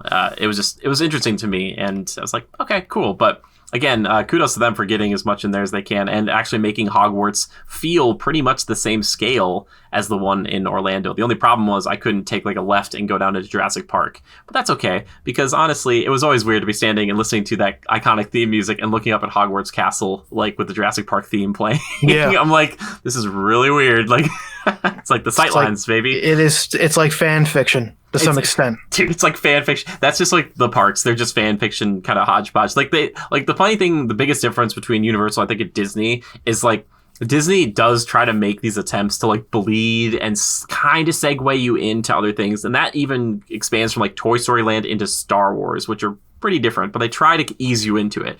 Yeah. Like Universal, they're just like, hey man, here's Simpsons. Like, it's right next to, it's like Harry Potter's right over there, and there's Waterworld. You're like, it's going to get weirder, because once that Velocicoaster opens up at Islands, supposedly it's going to go under that bridge that they're building on the left side when you're entering Jurassic Park. So you're going to be in Hogwarts, and you're possibly going to be able to see that roller coaster. I don't like the idea that you're putting a roller coaster in front of the Discovery Center. That's not Jurassic Park to me. It bothers me because one of the coolest things about going to Islands the first time was going there and walking down to the lake and looking across and seeing like the Discovery Center, and I was like, that's so cool. But now it's gonna be like a roller coaster in front of it, which I understand you want to like have more attractions and stuff, and maybe you just don't have the space behind it to do anything with it. It just is like, wait, what? Like, because at least right now, the theme for Jurassic Park down there was like, hey, it's still like, what if Jurassic Park were kind of like the theme park, but it's still the dinosaurs that kind of go out of hand. So you have like the Troodon Flyers is the only kind of ride besides River Adventure. But River Adventure is like, what if the ride like freaked out? Now it's like, okay, I'm gonna put a roller coaster in there. I don't know. It's unfortunate because it kind of loses it a little. I'm happy to see thrill rides at the park that aren't screen based, but I feel like you're sacrificing scenic views, the line sights for it. I don't know. Maybe when it's finished, I'll be like, okay, it looks really good. But just in my head, I'm like, I've been going to that park for such a long time. I'm like, that's like if you put a roller coaster in front of Harry Potter, in front of Hogwarts. Yeah. You'd be like, what the hell? Yeah. See, and they knew that, and that's why they moved Hagrid's off to the side. They're just like, it's gonna be over here, which I've heard that its own spot. Which is funny because like it would be so cool to have if you're gonna copy rides like that, you know, or any rides in general, to move from like one park over, you know, across the states to another. It would be cooler to have like a roller coaster like that, like they did with the Mummy, as opposed to like Transformers. And just kind of carbon copying it, because I don't know, there's just something, it would have been cool, and I would still really want to ride Hagrid's because that one looks amazing. And I'm like, okay, I get that one makes sense, but at least they didn't, like you said, they didn't put it up in front of the castle, and you're like, oh look, there's other people flying by that perfect picture. I guess people don't care about the Discovery Center as much as we do. Probably not. I love the Discovery Center. It's so cool. It's a nice way to just kill some time. Yeah. Honestly, there are a lot of spots in that park that people don't pay attention to that you could kill some time. Even you mentioned the ride, but Camp Jurassic actually is not that bad of a place. I'm not saying you got to go on the slides and stuff like I would. Sure. But, you know, there's spots, the amber mines, the caves and stuff. People don't know about that. Yeah. Even Toon Lagoon has Me Ship the Olive. But if you go past that, you can go down by the water there. And it's one of the quietest spots in the park. Yeah. And I go there every once in a while just to relax. Yes. Nobody yelling, screaming. Don't have to worry about crowds of people going by you. Mm-hmm. Even if you like bought a churro and you just wanted 10 minutes to sit down and eat, go down there and you can eat. Yeah. That's it. That sounds, I love finding those little places like that, because like it's funny because like you want people to use it, but at the same time you like don't want to tell too many people, right? Because you're like, well, then next time you go there, it's like just tons of people, and you're like, oh, guys, I didn't say all of you could be here. No. It's like, hey, listen, I'm recording my vlog for the park here. You got to move, okay? Yeah. Find a different spot. I got this spot, okay? Which I was really thankful, because I was stopped a few times, even in Universal, by some people who were like, oh, hey, are you vlogging? And I was like, yes. And it was like people who were there, and they're like, oh my gosh, it's really cool. We want to find your channel. And I was like, okay, good. Because I was like worried that people were going to be like, I don't want to be on camera, or like stuff like that. But rewatching the videos, seeing how many people, like humans, I don't know, it's just us. We can't help it. When we see a camera, I think like we either get shy of it immediately or decide to do something really stupid. Because I have so Well, many people in the background going like, "Yeah, what up?" You know, like that. Yeah. Well, I was always, anytime it was like cameras point at me, I was just like, what did I do? What's going on? Did I do something bad? So, and it's also too, it's like there's been times where like I've just been like, if you're recording me, I assume one of two things. Either you're saying something about me because I'm doing something stupid, or something is about to happen to me and you want my reaction. And I'm like, this better not happen. I'll tell you this: if we ever meet up and I'm filming something, I wouldn't put you on camera. We could just have your voice off to the side. I wouldn't put you in any bad situation. I made the promise in the 25K Q&A that if I hit 100,000, I do a face reveal. So it won't matter at that point. Okay, well, when you hit 100K, because you're gonna hit it, dude. It's not even a question. I'm not getting my hopes up. Oh, dude. I don't tend to look for goals anymore. I just enjoy the fact that I'm still able to make videos and people enjoy the content. But when it does happen, I shouldn't say my biggest fear, but it's gonna be one of those things where then I'm down at the park. Go, yo, dude, is that theme park history? I'm like, say the thing. Old and new, big and small. Yeah. You'd be like, man. Where it's like, hey, let's go on the ride and tell me everything about the ride. I'm like, no, I'm down here to enjoy it. Yeah. You're like, my cost is a churro. Where you got to get me some pretzel bites. Get some pretzel bites. Yeah, dude. Start putting that, because people will just start walking up to you and be like, I love you. Here's some pretzel bites. Thank you so much. And they'll just walk away and be like, oh, that's... Be like, what you do to these?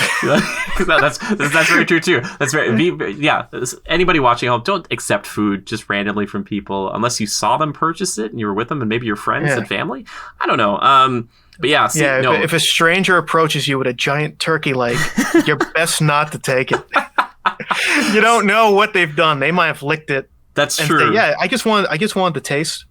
It's funny, like, though, in certain circumstances, like, if a Disney cast member came up and they're like, hey, we're doing this thing, like, 1 out of every 20,000 people, we're giving them a turkey leg, and it was, like, a cast member standing there with, like, the pin and everything, and they handed it to me, I would probably at least take it. I'd be like, yeah, okay. I'd be like, should I buy lottery tickets today? Or, like, what's going on? Just a quick story about that was, it's funny, it's somewhat funny. But it was like back in like 2007 when my family was at the park and we're just walking around and some person approached my mom and they go, excuse me, would you like to partake in a survey? And she goes, for what? Well, we're testing different types of foods. We're looking for new hot dogs. And again, this guy just doesn't have anything on or whatnot. And my mom's thinking, okay, this is some type of like prank, right? You tell me it tastes hot dogs? What, like wieners? Yeah. It actually ended up being something by Universal where they were looking for different brands of hot dogs. So they like gave her like little samples of each, gave her opinion, and then they gave her like a $20 gift card. I was like, we should have all done it. Exactly. Well, was the guy a free T-shirt, man? Was he not wearing like a Universal T-shirt or anything? Was he just like regular? He was part of the company doing the surveys. Oh. He wasn't. He was hired by Universal, but he actually wasn't a Universal employee. At least I hope so. Yeah. Well, hey, just some random guy having people taste different type of hot dogs in the park. And she's still alive and happy, and she got $20. Yes. What did you use the $20 on? Can I ask? Did you probably hot dogs? I was say probably hot dogs, right? You're like not as good as that one as number 3. That number 3 that I tried was amazing. Like actually, they were all the same. I was probably like, you know what? It's a good thing they're looking to change hot dogs because this wasn't good.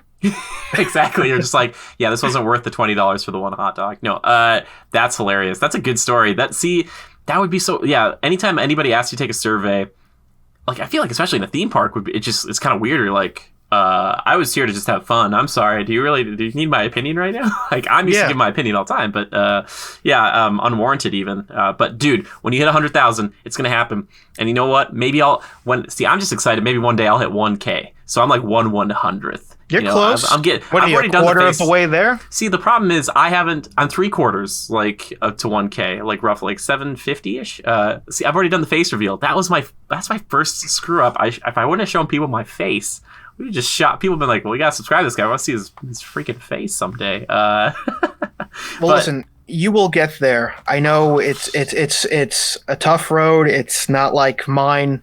But again, we do different things. Yes. Well, again, and your stuff is much more, to some extent, interesting to hear than mine because look, I'm not saying that as like a bad thing about what I do, but it's like people know what they're getting when they see, oh, you're covering Jurassic Park, so I'm only going to hear about Jurassic Park. Sure. But once I did Supercharged and I gave my opinion, whichever way you feel about it, now everybody was like, well, you should do more of this. Yeah. But I feel like I've never been that type of, like, I've always been shy to give my opinion on anything, especially on the internet, because Sure. you know, 100% not everybody's going to agree with you. Yeah. So you're much more braver in doing what you're doing, because you give reviews, opinions, and it's like, I could take criticism, but I'm like, if I said, like, yeah, you know, like, Jurassic World is better than Jurassic Park, people would lose their minds, I think. That's like, you can't say that. I'm like, okay, sorry, I take it back. Maybe. Yeah. Well, I don't know, but the thing that's great about your stuff is that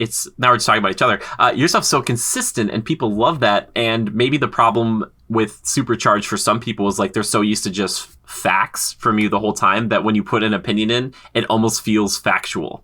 You know, because if you were to say something like Jurassic World is better than Jurassic Park or something, people would be like, oh, this guy's like completely fact-based all the time. And now he's saying this? Like, it like blurs the lines. Yeah, you know? that's the thing, too. It's like sometimes people have pointed out, like, well, you said something in the video, but it was wrong.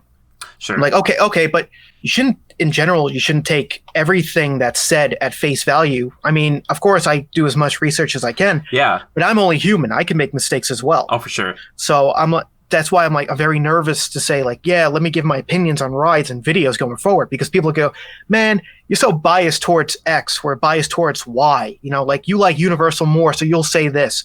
It's like, okay, that's why I don't do it.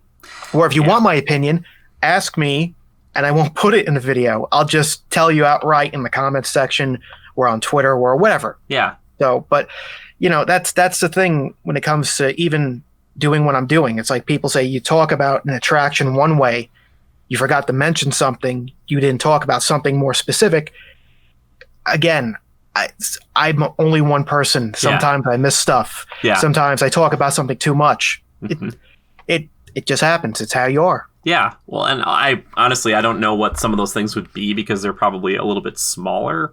And, you know, for me, I watch a bunch of these types of things, so you start to see overlap, obviously, in facts and stuff like that. So you're like, okay, you start to have like an opinion or an idea, I should say, of what like the actual facts are about a ride or like the history of these things, and it can get a little muddled. And it's hard because, again, you're getting this information secondhand who also could be getting this information. It's like telephone to some degree, because it's like, unless you were walking into the park in like the mid 1990s for River Adventure and you went on it and you like filmed it and you're like, yeah, I remember it like flawlessly. Like, there might be some things that you're like, yeah, actually that didn't happen, or that was misquoted, or people thought it was there but it never actually was there, like the Mandela effect type of thing.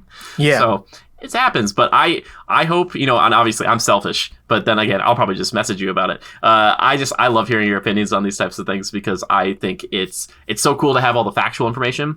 Right. But I also like to know, like, the person behind it who puts so much time and energy and passion into these things, which you clearly have, to like really know about it. Because like, I think it would be just even more so hilarious if you did like a 40-minute video on a ride and it's just like all the facts, all of it, and at the very end you're like, yeah, but I also hate it. I hate it so much in every possible way. And researching this, I hate it even more. Like, you know, you'd be like, oh, poor guy. Like, you're like, he's like, yeah, sadistic. you know, I think it also just boils down to the fact that I've always thought it, and I always say it, that I am not the star of theme park history.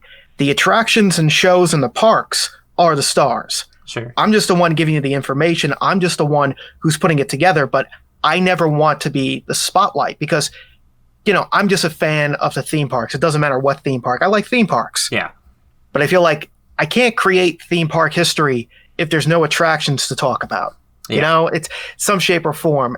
It's a weird thing to say out loud, but it's like, I've always been that type of way. It's like, yeah, I enjoy making content, but I never want to be the guy who's going to say, like I said, here's a 40-minute video about why, I don't know, it's like Fast and Furious Supercharged is the worst attraction. I spent 11 minutes. That was enough. Yeah. But, you know, sometimes you just go off on a tangent and people go, that seems a little bit excessive. So I'm like, okay, you know what?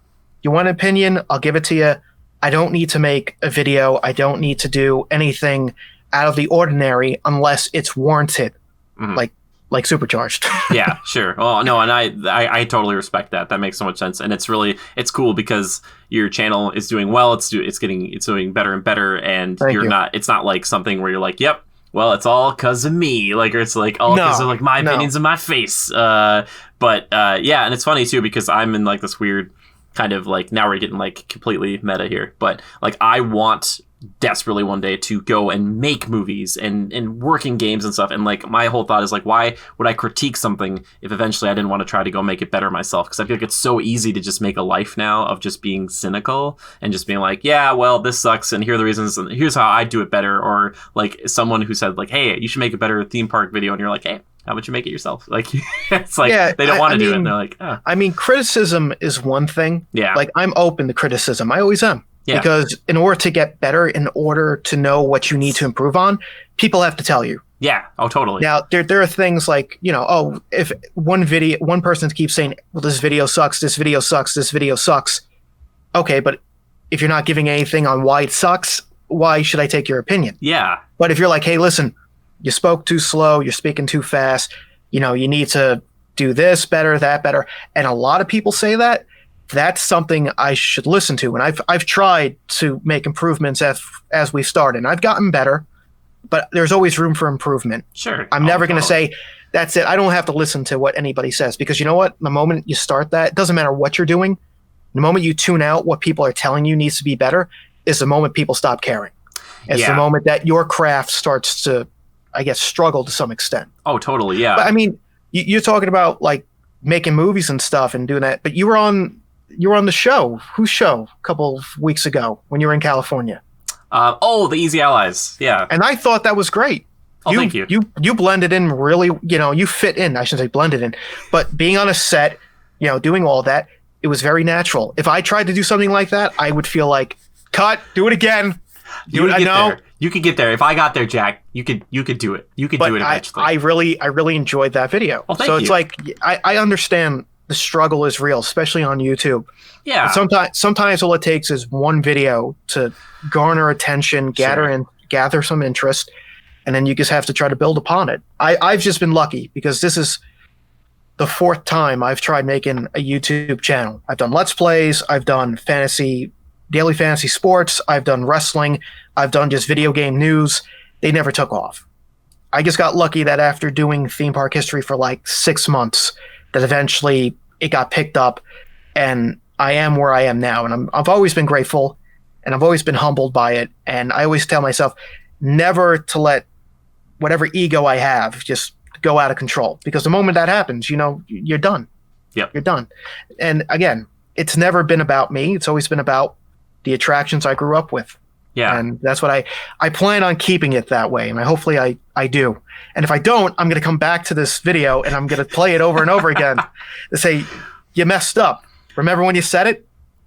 So I just, you know what? Let's just keep in contact, and we'll just both do that for each other. I will just be like, hey, mate, Jack, I noticed in the last video, it was mostly just like, it was 50 minutes of you just screaming into the camera, like with your face about like something. And you said like, I'm the greatest YouTuber there's ever been. And, you know, I really enjoy you, man, but I feel like maybe you should tone it down a little bit. Like, I don't know what happened. You know, you just go, what happened, man? You changed. you let it get, bro. You let it get to your head. What's wrong with you? Be like, nothing. Yeah, nothing's wrong. I'm perfect. And that's when you go, you really did change. You're an asshole exactly. now. I don't think that would happen to you. And honestly, my absolute favorite thing about this at all is just considering it to be a hobby and just to be fun. Because I'm like, hey, you know what? I'm not doing this for the views, you know, for the money or anything. And I'm lucky to have people who, and you probably feel this way now too, not only watch it, but like who are willing to give money to it, like on Patreon. Like that is completely humbling. Where you're like, I still tell. We've had this discussion off camera before. Like last time, you're like, you should think about doing it, and I've always been like, I rather take YouTube's money before I start taking anybody else's money from Patreon. Sure. And it's just because that's just how I've always been. It's like, you know, I support other content creators as much as I can as well, buying their merchandise, or if they're on Twitch, I'll donate every once in a while for my own personal account. Yeah. And that's fine, but it's like, doing it is one thing, but then having when you're in the situation where people are willing to support your craft, it's like I've always felt like you got to give something in return. Yeah. And that's why, like, even with the Patreon, I've started to make exclusive videos just for them. Mm-hmm. Anybody who either tier that we have, if their address is on file, I send them a sticker that you can't get anywhere else. You can technically buy one, but the one, even if you get $1, I send that to anybody, and I give them a note. The people right now who are on Patreon just voted for the first Theme Park History Express video for this year. That's coming out in 2 weeks. Sweet. And next month I'm going to have them, any questions they have for a Q&A, maybe do it live or record it and edit it together. So I want to give back. Yeah. And I just feel like if I can't give that to people, then, I don't want to be taking their money. And I'm lucky. I'm grateful enough that they're willing to support me. And it really has helped because I'm getting a new microphone. And I've been able to upgrade my editing equipment. So and cool. I wouldn't be able to do it without them. Yeah. So I want to make sure that if you're willing to support me, it's a two-way street. I can support you with the content in any way, shape, or form. Yeah, no, totally. And I'm trying to be better about that myself, because it's like, I try to think like, as someone who has a Patreon, but also is a patron of other people, like, what is it that I get from them that I enjoy? But for the most part, for me, I just support people, and I don't want any of the other stuff. Like, and that's just me. That's just what I feel like I'm like, I don't really need to go to this live stream, or I don't need to, vote on this thing. I'm just like, I just want to support you because I love you. Yeah. I like your stuff. Yeah. Keep doing what you're doing. Here you go. Yeah. And it's just to me, it's always been like that. It's like people like, oh yeah, I can help you out here. I'm like, yeah. I don't know what it is. It's just like I've always been the type of guy where it's like, if you're willing to support me, it's like it's a two-way street. I got to be able to give back to you. Yeah. And I've been grateful. I still am grateful. And, I try to do whatever I can for anybody who's willing to support the channel. Even with us, it's like I said, you were willing to have me on the show. You knew Space Mountain a lot better than me. And I was like, well, what you've experienced it more. I haven't been on that ride in God knows how many years, 5 or 6 years now. So I was not shady, but just, I was blurry on most of the facts about it. Sure. And, you're good at what you do. And I was like, yeah, come on. Privilege. Yeah. And I've always said to anybody, I'm willing to have anybody come on the channel or work with anybody on anything, as long as the work's put in. Yeah. That's it. If I'm willing to give 50% and you give 50%, let's go. We can do it. Well, and that's the thing too, is like, you say that and it's very kind, but you definitely put in, like, I read some stuff for sure. But you wrote it and you read the other half and you edited it. So it's like, but you were willing on your trip, go out of your way to get me footage. Which again, a little, Well, you were saying I'll record the entire ride. I'll go on it 4 or 5 times. I was like, let's do it. I'm ready to get you that footage, baby. I would do that for all of your videos if I could. I'd be like, and I appreciate that. But I was take them. I don't need anything. But I was like, you know what? You're only down there so many times. Like, you don't go down there often. I don't want you to be like, I didn't like this, let me go back. No, enjoy. That's the thing too. It's like, enjoy your time. If you can get me the footage, great. Yeah. And that's what you did. And again, you did some of the research, you did some of the voiceover work, which I'm grateful for, because that's like the worst part of putting videos together for me now. It's just because I'm never happy with the first, second, or fourth take. Yeah, sure. So, I understand. I get you. And again, like, it was an honor being able to work with you, because you put in the work.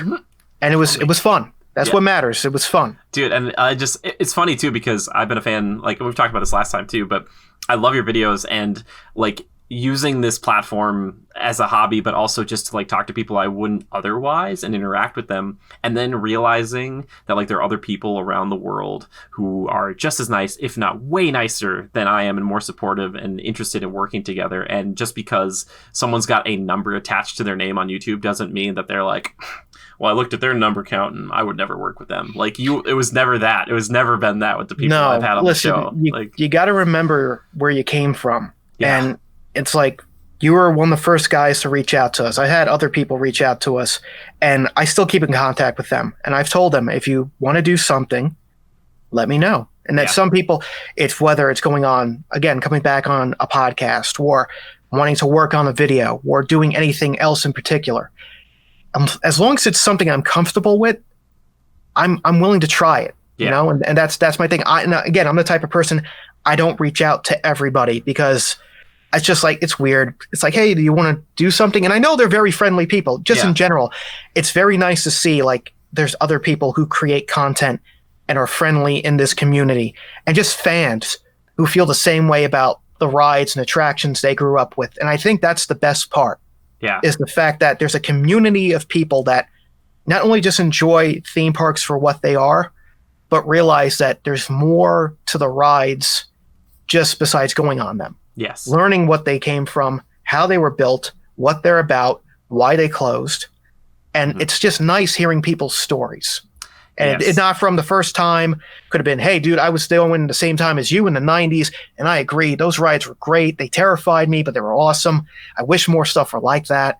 We're like, hey, man, I missed growing up in that age. I didn't get to go on those rides. So your videos really give me insight.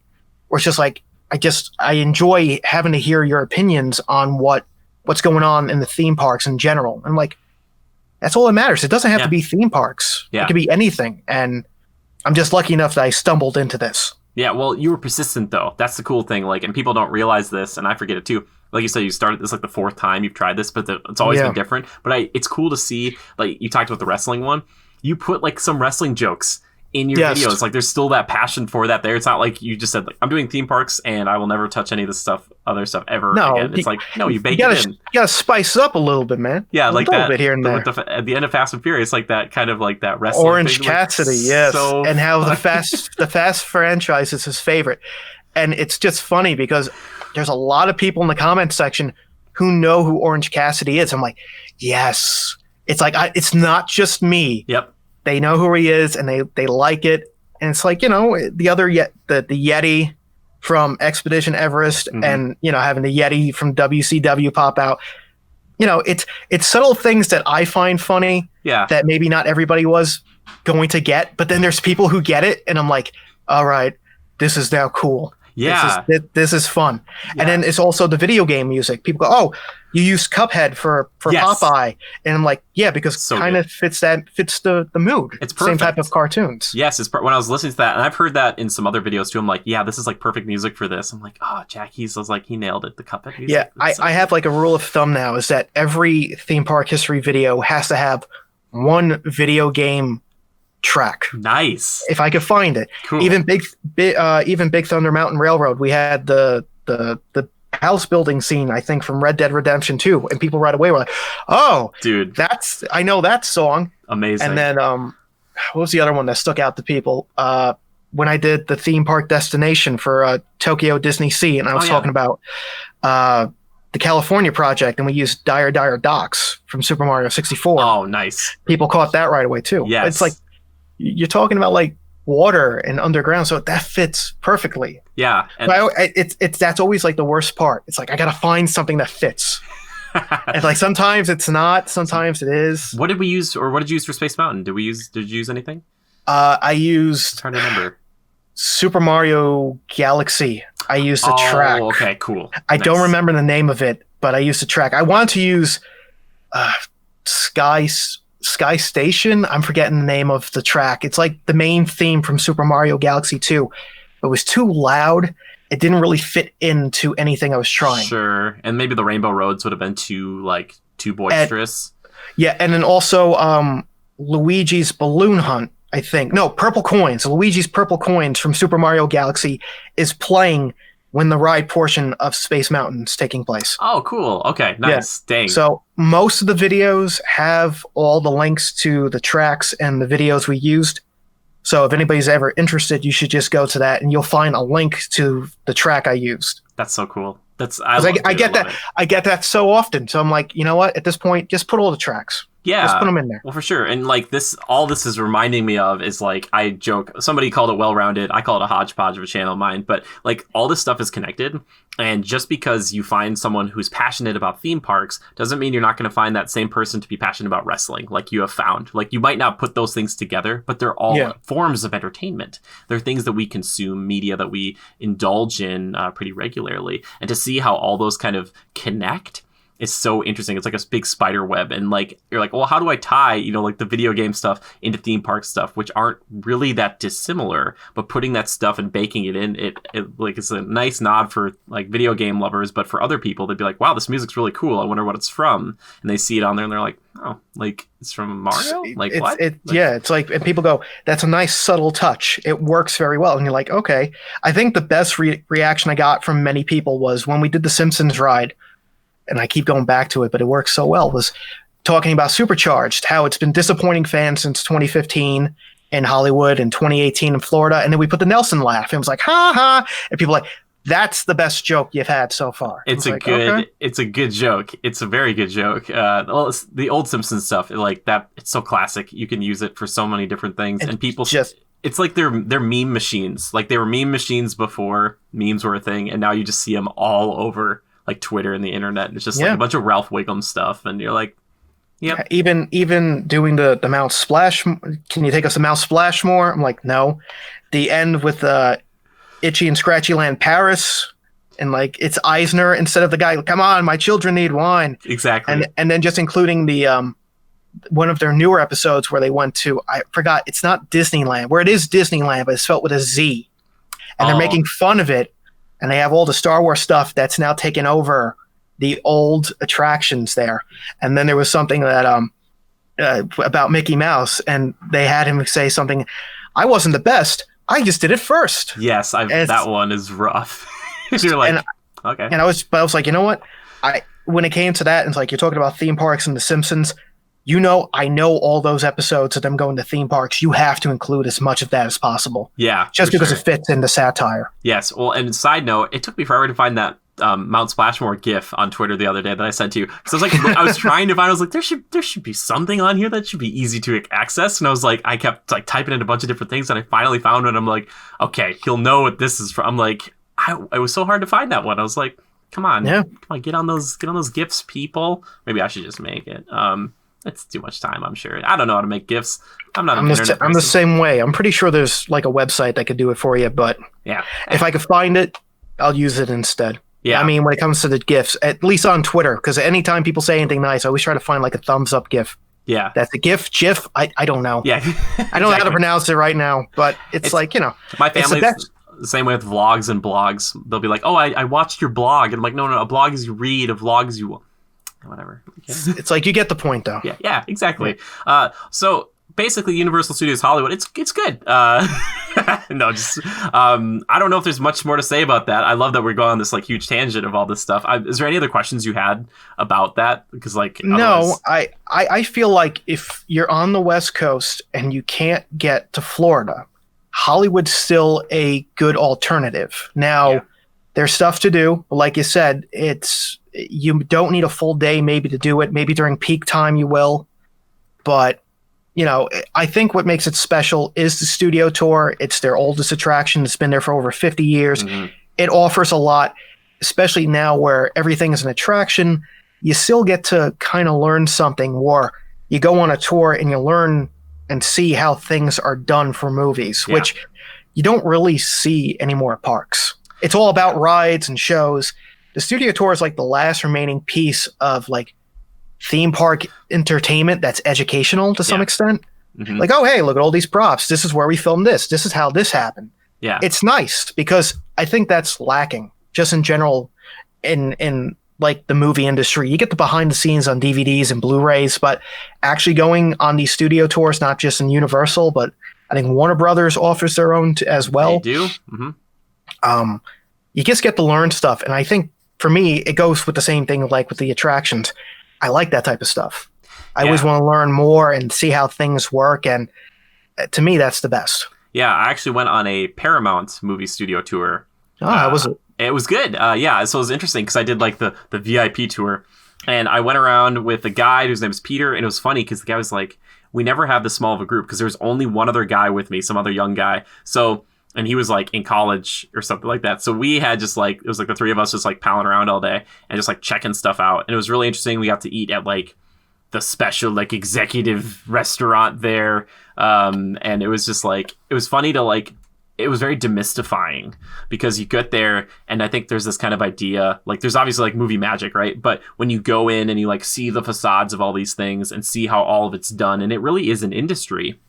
that it's not like something that is completely unapproachable. It's not Right. like, oh, like, you have to be like, the greatest of the greatest to ever try to work in any facet of it. And not that those people aren't incredibly talented, but it's like if you work hard enough, like these were regular people. Like we spoke with Yeah. people that weren't like completely like just had no time for us. Like everybody was like really excited to meet us and they wanted to talk, even if they were working. They're like, hey, yeah, come in, let's talk about like stuff like props and makeup and all this stuff. It was like, oh, it's really interesting. And going into like the Paramount vault, like seeing all like they had all their film and stuff in there too. And I was asking one of the guys like who like curates it now. I was like, so did Disney come and like take all the Raiders of the Lost Ark stuff and all your Indiana Jones stuff, because they had like the Raiders posters? 'Cause Yeah, that's where, yeah. Indy was made.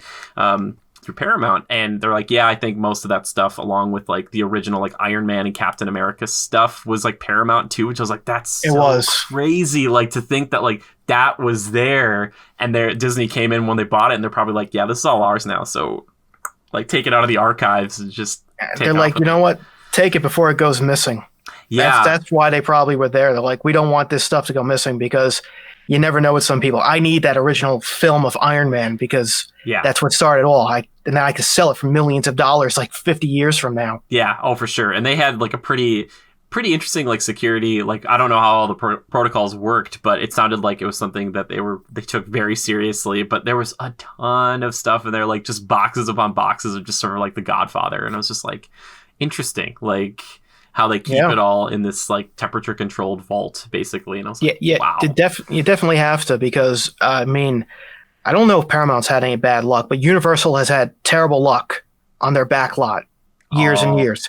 With all the studio tour fires they've had, they had a Yeah. fire not even that long ago where they lost like master copies, I think, of some like albums that Universal Music Group does. Yes. And even a while ago, I think when unfortunately the King Kong Encounter burnt down, oh, really? some of their films got lost as well. They were able to restore some of them, but Gotcha. not everything. So, I can understand why they protect that type of stuff, because if you ever need the original, it needs to be in pristine condition. Unless it's in like the US registry, like their historical, film thing that they have going on there as well, which I'm pretty sure they have a copy of it. But Sure. it's like, I can understand that. Hey, you want to do like I don't know, whatever Blu-ray it's going to be after Blu-ray. You want to do that release? We need the original master copy of the film. Yeah, that's true. I think, talking about fires, Paramount had a huge like backlot fire. I don't know if it hit much of I don't remember if it hit the film or not. They were showing us, they had iPads that they could like show us videos on, but yeah, a ton of it burned down, I guess, for a while, and it was funny too, because like that stuff happens. And then he was like, we're going through, it's like, oh yeah, actually they're filming something for Disney Plus here. And they was talking about all these other studios coming. I was like, wait a sec. You guys let other studios come and film here? He's like, yeah. He's like, it's just like, it's like a rental agreement. And I was like, that's so weird to me, because I guess the perception is, again, demystifying it for me, is that everybody has their own thing, and they're like, we'll never share it with anybody. Like Disney's Right. like, we have our own studios, no one ever gets to use this. Right. Like Paramount's like, we got our own thing. Yeah, if we're filming Universal Pictures films, is in Universal Studios Hollywood, nowhere else.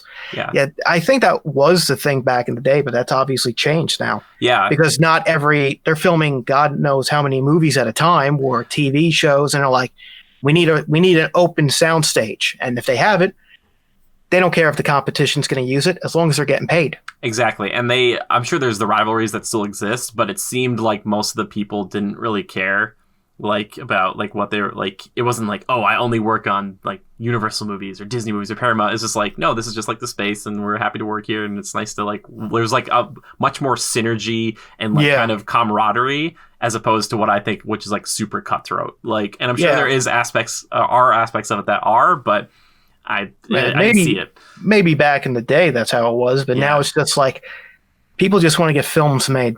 Yeah, they want their art out there, and whichever means, doesn't matter where they have to film it. If they can film it, they'll film it. Yeah, and by the way, Paramount had an amazingly cool like actual movie theater there. It was like one big screen. It was like super like everything was like black and like really classy. I was like, this is a really cool place. They're like, yeah, so we like do screenings for like Indiana Jones and other things like that. And nice. They're telling me the story of once how like I guess Spielberg and Ford were actually there in the theater, in the back of the theater during like a showing of like Kingdom of the Crystal Skull, and Harrison like yelled out at one point and like stood up and they like paused the movie and like it was like a fan screening or something like that to the public or something, and people were, or an employee meeting, they're all like, oh my god, like and he's just like, hi, hey, it's me. Did he say stop the film? He's like, no, stop this, I don't remember this happening, this is not how I wanted it. I mean, I like the Indiana Jones movies a lot, but like Crystal Skull, it does struggle. I'm not going to go on a tangent about it, but it's the weakest of the four. I wonder too, a lot of that is like trying to bring some of those old school ideas into like a new age thing where there's way more CGI, but it's like they still have the punches make the kind of the cracks and stuff. Like, I don't know if it plays as well on digital as it did on like old film. Like, that's part of it for me. You know, it's like the old films felt like, I mean, everything was there being filmed, right? It was all done. It felt, I guess, to some extent gritty to how it was put together. Yeah. Like, you know, you built the sets and stuff, but if you look at like Crystal Skull, some of that stuff is probably all green screened with some parts of the sets being real. Yeah.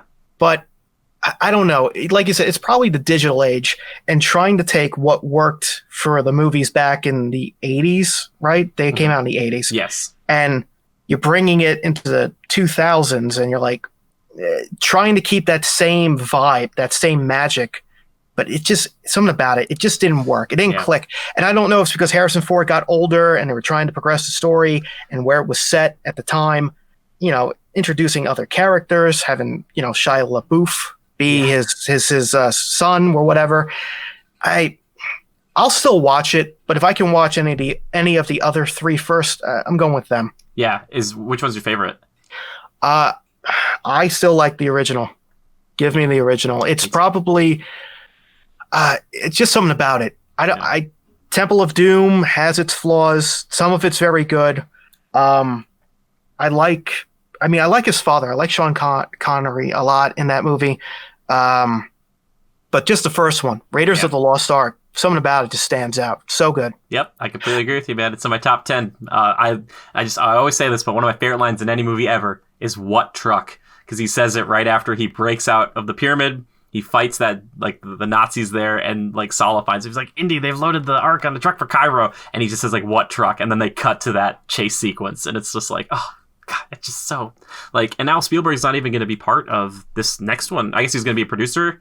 He's not going to be directing, I should say. I guess he's stepped down from that. And I think the director from Logan and stuff like that... Mangold? Yes, James Mangold. Mangold? Yeah. I mean... Okay. Interesting choice. I hate to say it, but it's like, oh, another Indiana Jones movie, and I'm just like, yeah, sure. Yeah. I mean, I don't know. Again, maybe after Crystal Skull, you just feel like, do you really need to do another one? It wasn't like 4 was really highly praised by people. Fans of the franchise didn't like it. You're gonna come back and try it again.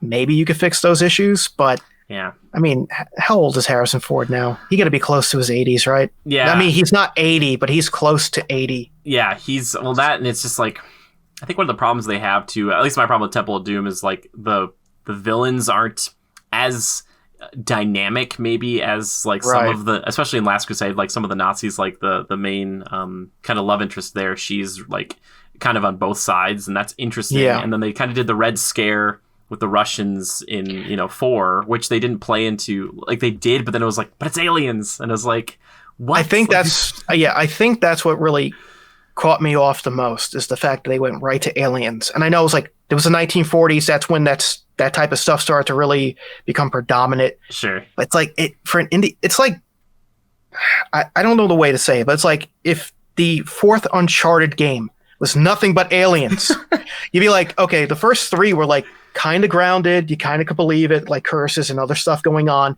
but then if they went completely sci-fi in the 4th game, you'd be like, really? It'd be a lot. It's like, it's fun, but it doesn't really fit. So I kind of feel like it's the same thing with Crystal Skull. You're like, you kind of had really cool ideas for the first 3 movies that were kind of grounded and believable, and you went completely 180, and it's like, I don't buy this. I don't like this. Yeah, the whole I love the idea, like the setting in the 60s and all that stuff. It's just like, I don't know. It was like a little too, like, you can't introduce the magical stuff too early. I think in Indiana Jones, I think it works a lot better if he's completely cynical up until like the final moment where he's like, oh wow, that's actually a real thing. Like he's like, I don't believe it. It's a bunch of hooey. And then, but like in that movie, a lot of it's like the skull can like make the fire ants go away, or like it's like changing people's minds, and you're like, it just went really. We're talking about this. I'm getting really like it's like I'm realizing, man, this is not good. I love the beginning. I love like Area 51 and that whole idea. Like there's like the arc and stuff in there. He's fighting. He's not really as good as he used to be. I'm like, that's fun. Yeah, it still has its moments, but obviously it is the weakest of the four. Yeah, it has too many flaws for me to say. Yeah, if you got to watch them, you go through, all of them. No, just. You could go up to 3. If you really, really feel like you want to watch 4, go for it. But you're not really missing much. I've always thought it as like if you were a parent like one day and like you could just tell your children that only a certain amount of films existed in any given franchise, where you're just like, actually they only ever made 3, and like you just hope they never found out, and then, like one day they did, and they're like, what? They made a 4th one? Be like, we were never going to talk about that, and I'm sorry you found out. Like, or something. Like, son, you're old enough now to know that if you decide you want to watch the movie, I'm okay with that. But I'm just letting you know you're going to be disappointed. We're going to ruin your childhood, all right, kiddo? Yeah, it's really funny. But anyway, Indiana Jones, which, by the way, in Disneyland, they got a great ride. That's good. Universal. I wish Universal would take that idea of the kind of the Jeep thing and use it somewhere. But they don't. I don't think they can because of patents. Oh, you might be right. Like everybody said right away, like, why didn't they do Test Track like Fast and Furious Supercharged? Should have been. Yeah. And Disney owns the patent for that ride system. Sure. So they don't have to give Universal the rights to use it. Or they would say, you want to use it? Pay us a lot of money. Yeah. It's probably it wouldn't make any sense for them to do it. It's kind of like why you don't see any type of motion simulator like Spider-Man at Disney. Sure. Because Universal owns that patent. And again, we talk about, companies competing. They're not going to help each other. They wouldn't help each other. Yeah, it would be interesting. Like, I feel like they could still think of a way to do it, but then maybe it's just a cost analysis thing. And they're like, yeah, it's going to take an additional 6 months to a year to develop a brand new ride system for this one ride, and we hope it does well. But man, there's still part of me that wishes that we could have seen what Test Track Fast and Furious amalgamation could look like. 'Cause it'd be really cool. Like, only in my dreams will I think about that. My hair blowing in the wind. My hair blowing. Yes, and Vin Diesel sitting next to you. He's like, "You're part of the family," and you're like, "We're part of each other's family." Ride or die, Vin. I'm happy. I snicker at that every time I hear it, especially when I was riding it. Which is it's funny, that is the grand finale to the tram tour, or the grand finale, I should say. And it's like, okay, it's just, and then you're just kind of, tram tour's done. Which I was like, okay, that's fine. I was familiar with the ride beforehand, before even riding it, but I was like, yeah, this is a part of the tram tour. It's fine. As a standalone thing, it's maybe not as compelling. I've made my peace with the ride. You have. But a lot of people say it's okay as part of the studio tour, and I 100% agree with that. Yeah. Because it's only a piece of a bigger attraction. But what they did to make it its own standalone attraction with very minimal changes to it, they knew what they were getting themselves into. They had to. Yeah. It's like the best example I've been able to come up with was the beta for Star Wars Battlefront 2. Highly regarded, a lot of criticism, things that need to be changed. And EA and DICE said, nah, we're good. And then the game came out, and good God, was there a lot of videos about all the flaws. Yeah. And it took them, a year and a half to finally win over the fans of the game. And now a lot of people suggest you go play it. Yeah. So I feel like you could do that with a video game. You can't do that with a theme park attraction. Yeah. And, people are like, oh, how long do you think it has? 2 years, 3 years? I'm like, it's here for 10 years, baby.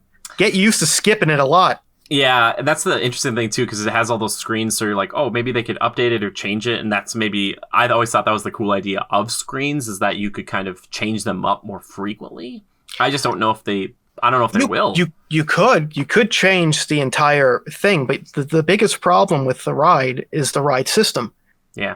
You would have to remove it and build it from the ground up to be something else. And that's millions of dollars to redo that. So yes, you could change it. You could add new characters. You could keep the same bus and make it a completely different ride. Somebody said they should just make it Sonic. I'm like, I still wouldn't like it, but okay, Yeah. Sonic, that maybe that would work. But it's like the story can be bad, but if the ride system's good, who cares? If it's exciting, who cares? Totally. Yeah. If you can't fix the major problem, you're never going to get a good ride out of it. And I just feel like that's what Supercharged is going to be. Yeah. I'm just waiting for the day when they're like, all right, we got Christopher Lloyd back. He's made a DeLorean bus. Okay, it's a DeLorean bus. And people would be like, please don't do this. They'd be like, but what? Wait. It could be great. And it was like, no. It's like, come on, it's Christopher Walken in his accent. Oh, you got to go fast and furious. Let's go. See, if I wish, if they are going to take a big swing like that, I would wish it would be that big of a whiff. You know what I mean? Where it's like they just injected his like Christopher Walken into it and they just don't talk about it. Like he's just a big mainstay. He's every character in the ride now. Just imagine that. He's all the ladies dancing in the beginning. That ride would jump in popularity, I feel like. Just imagine Christopher Walken jumping on that helicopter. Oh my God. They'd be like, now this is really fun. I would just ride or die. Like that would be, I would lose it. But at least, like you mentioned it too, at least with like Skull Island and stuff, they kind of have a beginning scene and then a finale or a final moment with the actual like crazy animatronic. Even though I've heard a lot of people say Confrontation was like this crazy, insane technical masterpiece, and it's sad that it's not there. Yeah, it's sad, but at least there's some type of Kong back at Universal. That's what people always wanted. It's not the same, but you know what? Those animatronics from Confrontation constantly broke down. They lost their motion very quickly when the ride opened. Yeah. And I know it's not the same type of ride, but I'm still happy that they decided to flesh out the attraction more at Islands of Adventure. So totally. And there's no space for that animatronic in Hollywood studios, I should say. Yeah. So, it's like, could it be better? Yeah, but I'm okay with what it is. It's not the greatest ride, but I'll still go on it if it's not a long wait time. Yeah. Oh, for sure. Yeah, totally. And it's funny because that uses it is like the same ride system. So it's like, okay, so they have implemented it at other places, just a varying kind of effect. And I remember going on it and thinking it was pretty cool a few years ago down in Orlando. And I was like, this is interesting. I was like, they got the bats and stuff and it was pretty creepy and definitely not all of that in Hollywood, but still I was like, okay, but they decided to take that idea and build on it as opposed to just being like, just take it. Yeah, exactly. And that's at least you're giving some effort. Yeah. So I can't really complain about it if you're willing to try to make it better. It might not be great, but at least you tried. Yeah. Okay, so before we start to wrap it up here, is there any ride that you've covered so far in theme park history that like once you covered it more, you actually like loved it way more than you thought you did? To be honest with you, there's a couple, but if I had to just say one right off the bat, it actually is Test Track. Really? Yes. Now I haven't gone on the new version of it, and I went on it a decent amount as a kid, but I never really recalled much about the attraction. So when I started to do my research about the ride system and just the ride itself, I became a little bit more obsessed about it, especially the construction, which had that giant, painting, that giant mural there that, it's coming and it's delayed again, but it's coming. It was so interesting to learn that stuff because I never really knew much about Test Track besides just going on it. And I think it's probably one of Disney's better attractions that don't get a lot of credit for what it is. Yeah. But Test Track's probably the most interesting to me. If I had to say the other one probably was, but I've always been interested by it, was Alien Encounter. Because it's one of my biggest regrets never going on. My parents never took me because they knew I'd be terrified out of my mind as like a 7 or 8-year-old. But in hindsight, even if I was scared as hell, still experiencing it once would have been better than just watching it. So a little side story about that. So I went on Alien Encounter plenty of times. Oh, you lucky bastard. I know. But here's the weird part. My family, when we go down there, I have 3 sisters, 2 older and then 1 younger, but she's only younger by a minute. So I have a twin sister. Her name's Katie. And she, like, we would break the family up into kind of groups later on, more so towards the like end of the day. My dad wasn't really a big like theme park guy or thrill guy, so my family, like my mom and my sisters and my cousins, they all go do like Splash Mountain and Big Thunder Mountain. That was like a rite of passage, and I was like, oh, I wish I could go do those things too, but they're scary. So we go do like smaller rides. We do like maybe Haunted Mansion or Pirates of the Caribbean, but we went on Alien Encounter a lot, which is kind of weird because that ride is scarier than like anything else Disney's ever made. And I remember going on it and like, I don't know if that just like, I just got like desensitized to it, but there's like, it's a pretty violent ride. It's pretty freaky, especially compared to like the Stitch version, which came out later. But yeah, I don't know. Like it was unlike anything Disney had, and something about it made Tomorrowland feel more legitimate because it felt like this excess tech, like this thing that it existed in the world of Tomorrowland. It wasn't like an IP that everybody knew. It was just like its own weird thing that made Tomorrowland feel more genuine, like a real place. And I just remember like going through there and like the whole pre-show and it just being like, I remember there's like this sense of dread always because that animatronic for that ride was legit. Yes. Scary. Like it really was. And the cast member dying and like blood falling on you and like all this stuff. It was pretty encompassing, enveloping. So yeah, I remember the little bars coming down because they would come down like the things you'd sit down in a seat. The little bars would come down. They'd press and they would push you down, and then they would lift up a little bit. They had like little sensors, so it would kind of hurt a little bit because it would come down and be like, and then it would go up a little, and I was like, oh, we're locked in now. Like it's freaky. I always say because at that time you didn't have really attractions like that. Not just the violence or how dark it was, but just this idea that it was like an immersive attraction that has you really in the action itself. You know, Disney attractions for the most part before that were like, oh, you're going along for the ride. Yeah. You're not actually part of the story. You know, I think it kind of started with Indiana Jones. You're kind of part of the story. You're dealing with Indy. And then now everything going forward has kind of been that way with any of their newer attractions. But Alien Encounter was like you felt like you were in a horror movie. Yeah. I guess is the best way to put it. And it's like, you don't get that anymore with any type of attraction. It's like, oh, hey, something bad happened and you just happen to be there and you're just stuck for the ride. That was like, they knew you were bait and they wanted to see what was going to happen. So it was like a little bit dark and twisted, but that was something completely different that worked. At least in my opinion, that's stuff that more parks need. Yeah. And totally. and it's just like, do something like that. Like you have the Alien franchise now.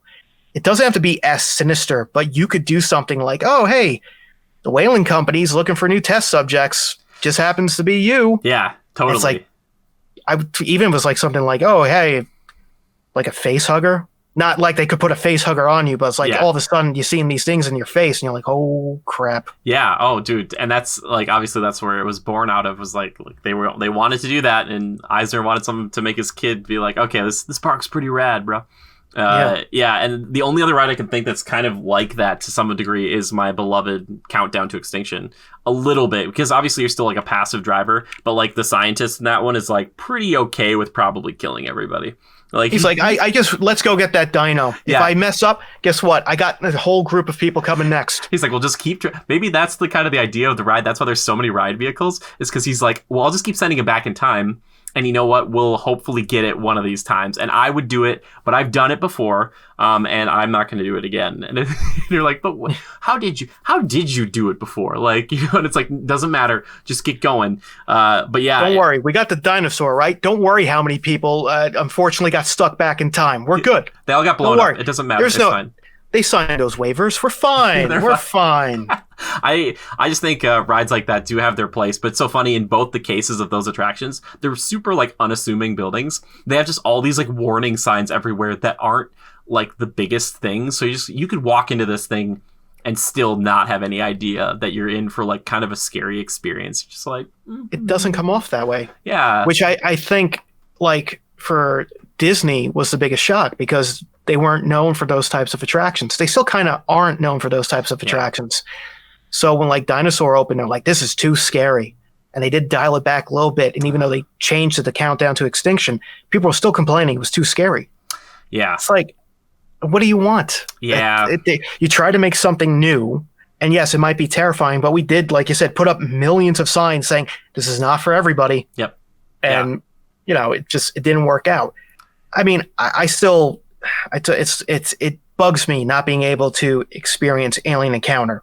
I'm sorry. And I feel like, no, don't apologize. It's my own fault for not pushing my parents to do so. But I feel like they have to bring it back. I think it would work today. I don't know if it'd be Disney, maybe Universal.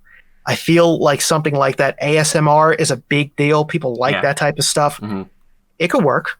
I think it could work. I think you just put it in something like Hollywood Studios now, where you put it in a park that, like, I feel like Magic Kingdom is it's harder to make something really scary because, like, the scary ride you have there, quote unquote, is like Haunted Mansion and it's not really scary. Right. It's just kind of spooky. But, like, in something like Hollywood Studio, you could kind of get away with putting that somewhere and saying, like, hey, this is like a legit scary ride. And, like, we still have other stuff in here. We've got Toy Story Land for the kids. Like, we have Mickey and Minnie's Runaway Railway. Like, we still have other stuff.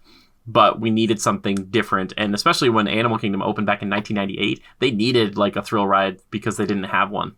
So that's why Countdown was there. And Countdown, they probably were like, hey, man, just push it really crazy because we want some thrill park enthusiasts to come in here and be like, okay, at least they've got that. So, I wonder if Alien will come back. Alien Encounter.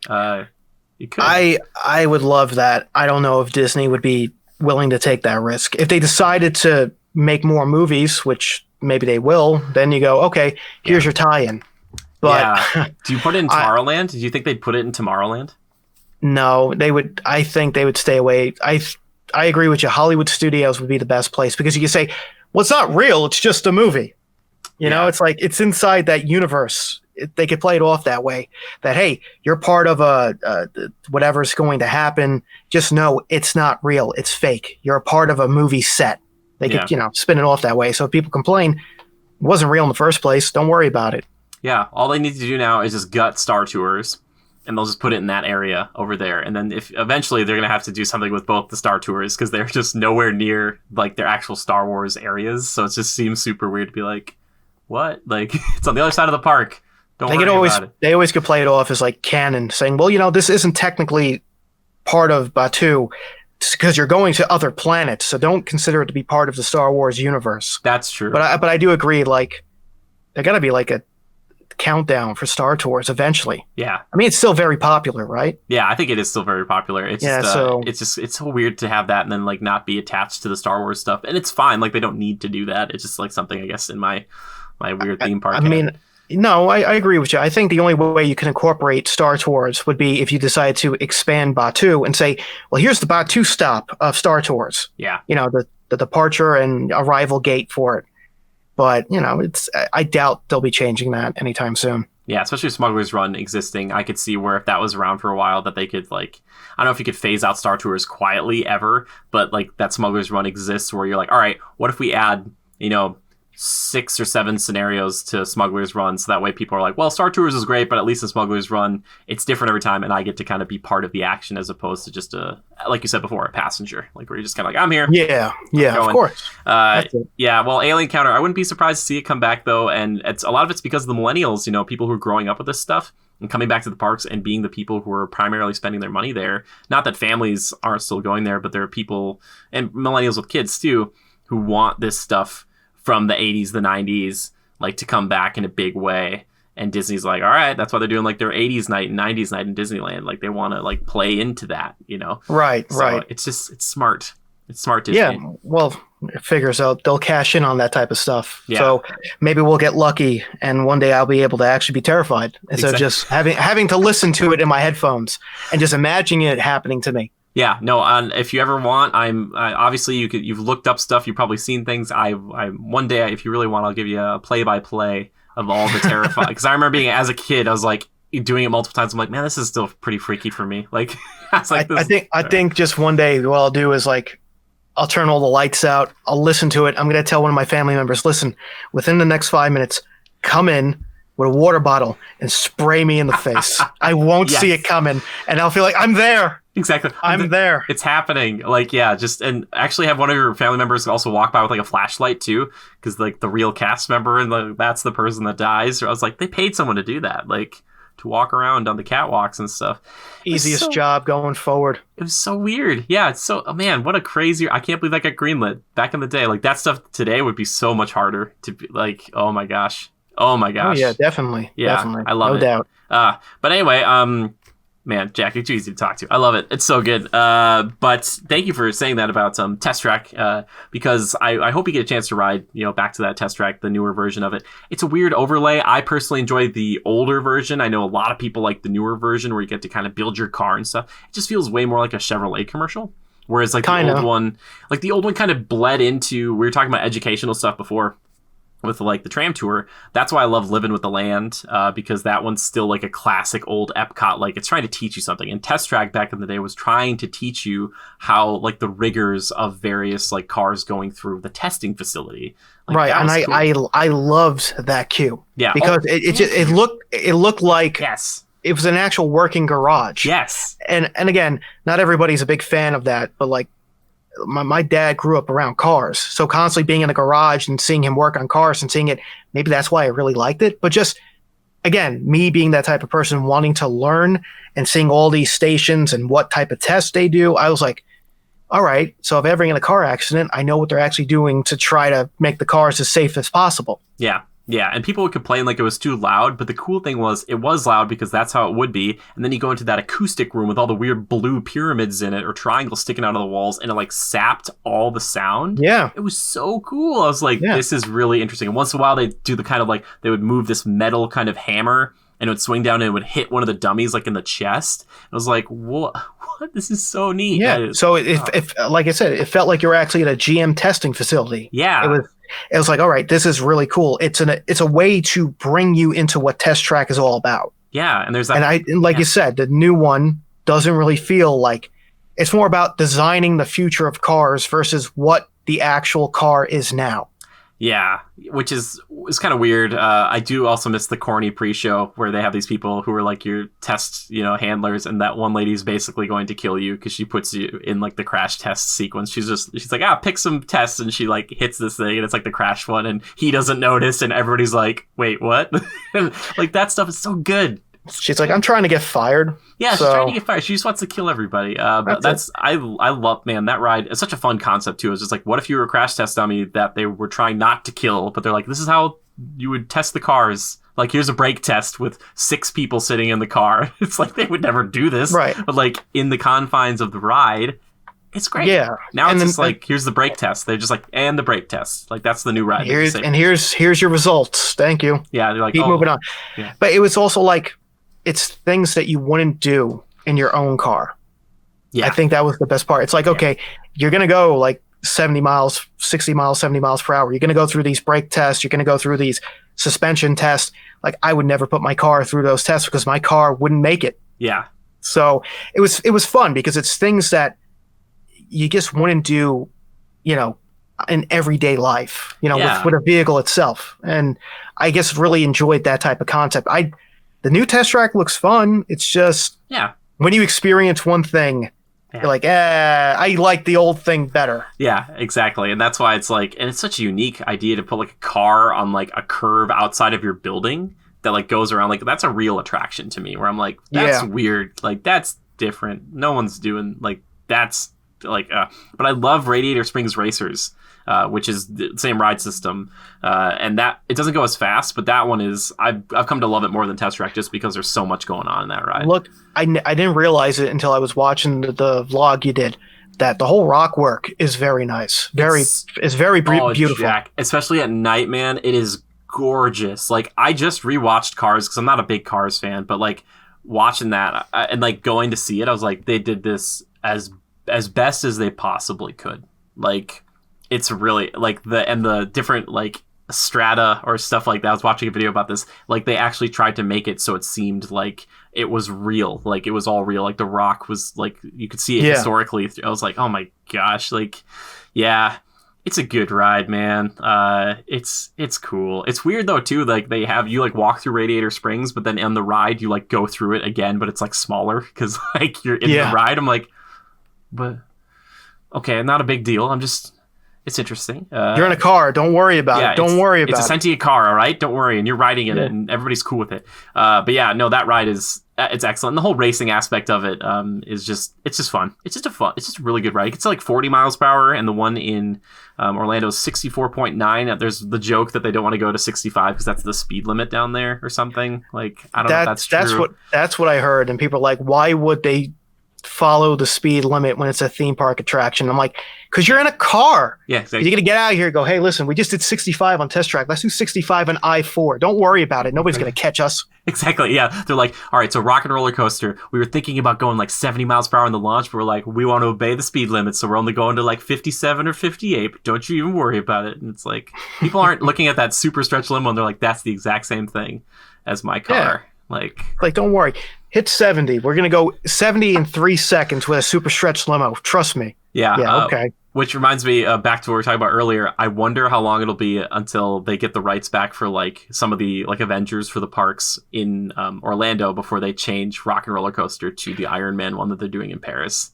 I don't want to get off track, but something interesting got pointed out that they just released a video on their YouTube page. I think it's Disney Parks, and it's talking about the science behind the Rock and Roller Coaster. There is no mention of Aerosmith at all in that video, as far as I've seen. Really? So I don't know if that's because they're not allowed to, because it would cost them money, or if that's a sign that they're trying to slowly wean away from having the coaster at the park.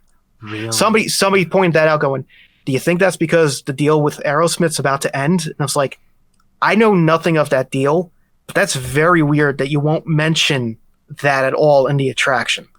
Yeah, that's totally true. And I think it's through your video that I learned like who they approached first. Yeah, and, like, the money and how much money some of those guys wanted to have like per year to have their name attached to it. I was like, you've got to be kidding me. Like, it was insane. I was like, so I just found that very weird that watching that video, they mention everything about the roller coaster, but nothing about the band. And I'm like, that is weird, which is funny. Is something new. Because that's like baked in for me, and I'm an Aerosmith fan to some degree, but like I always kind of think of the ride as being like, well, if you switched it out with somebody else, I don't know if it would have the same allure, and I think it fits really well together. But at the same time, I could see Disney saying like, yeah, we're kind of sick of paying Aerosmith every year or whatever it is to use their likeness and use them in these rides. Why not just switch it to something else? Yeah, just make it generic. We can save money that way. It's still the same roller coaster, but we can now have a bunch of artists' songs instead of just Aerosmith. But I doubt anything will change. I don't know anything about it, but I just found it very weird that they put that video out and there's no mention of anybody from Aerosmith in that video at all. It's not a very long video. I think it's like 4.5 minutes. Okay. But I was like, I don't know if that's because they just don't want to pay them or if something else is going to happen down the line and they're just trying to get ahead of it. Sure, that makes sense. I hope that if they do ever kind of retool that ride, that they kind of like the black light and stuff is fine. Like we talked about the Mummy. I wish they would like make some of that stuff less. Just like it seems like it's just cardboard. Like, it's just like overlaying over tracks. Like you went under a sign, and I get they're supposed to be like on the highway, but it's like guys, I know you can do better. I know you can do better than this. Definitely. I believe in you. But that's a really good point. I have to look that up because I watched the one about Big Thunder. And it was funny because I have a lot of people who are like, Jimmy, you can go on like virtual rides, like virtual versions of these rides. I'm like, yeah, they've been doing that for many years, but it just hasn't been official. It's just been like vloggers who are just sitting on rides. I'm like, yeah, I've been doing this for a while, but thank you. But that like the little facts that Big Thunder had. And I was like, okay, so they have like that for Rock and Roller Coaster. That's interesting.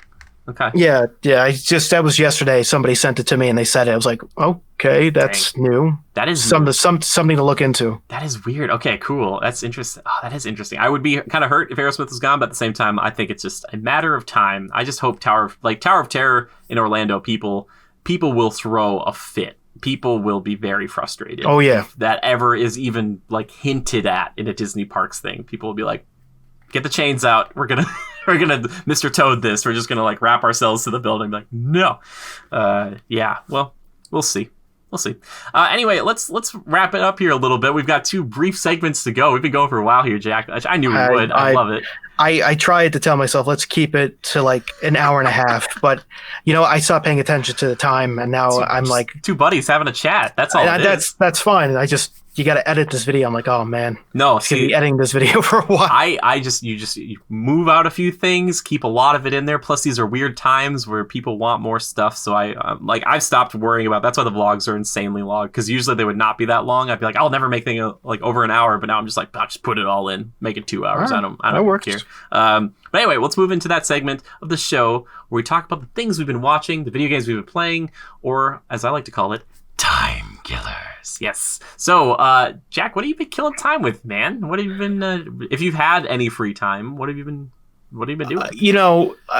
With everything going on, I've kind of been lucky that at least a decent amount of video games came out. Yeah. So I picked up Animal Crossing, Doom, and it's funny because the last time I was on here, I was talking about Resident Evil 2, and then Resident Evil 3 came out. So funny. So that's great.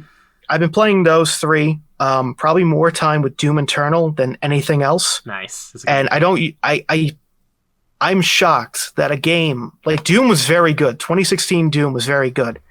And the sequel is in every way better. They've somehow improved everything. More combat options. It's much more fast-paced than the original.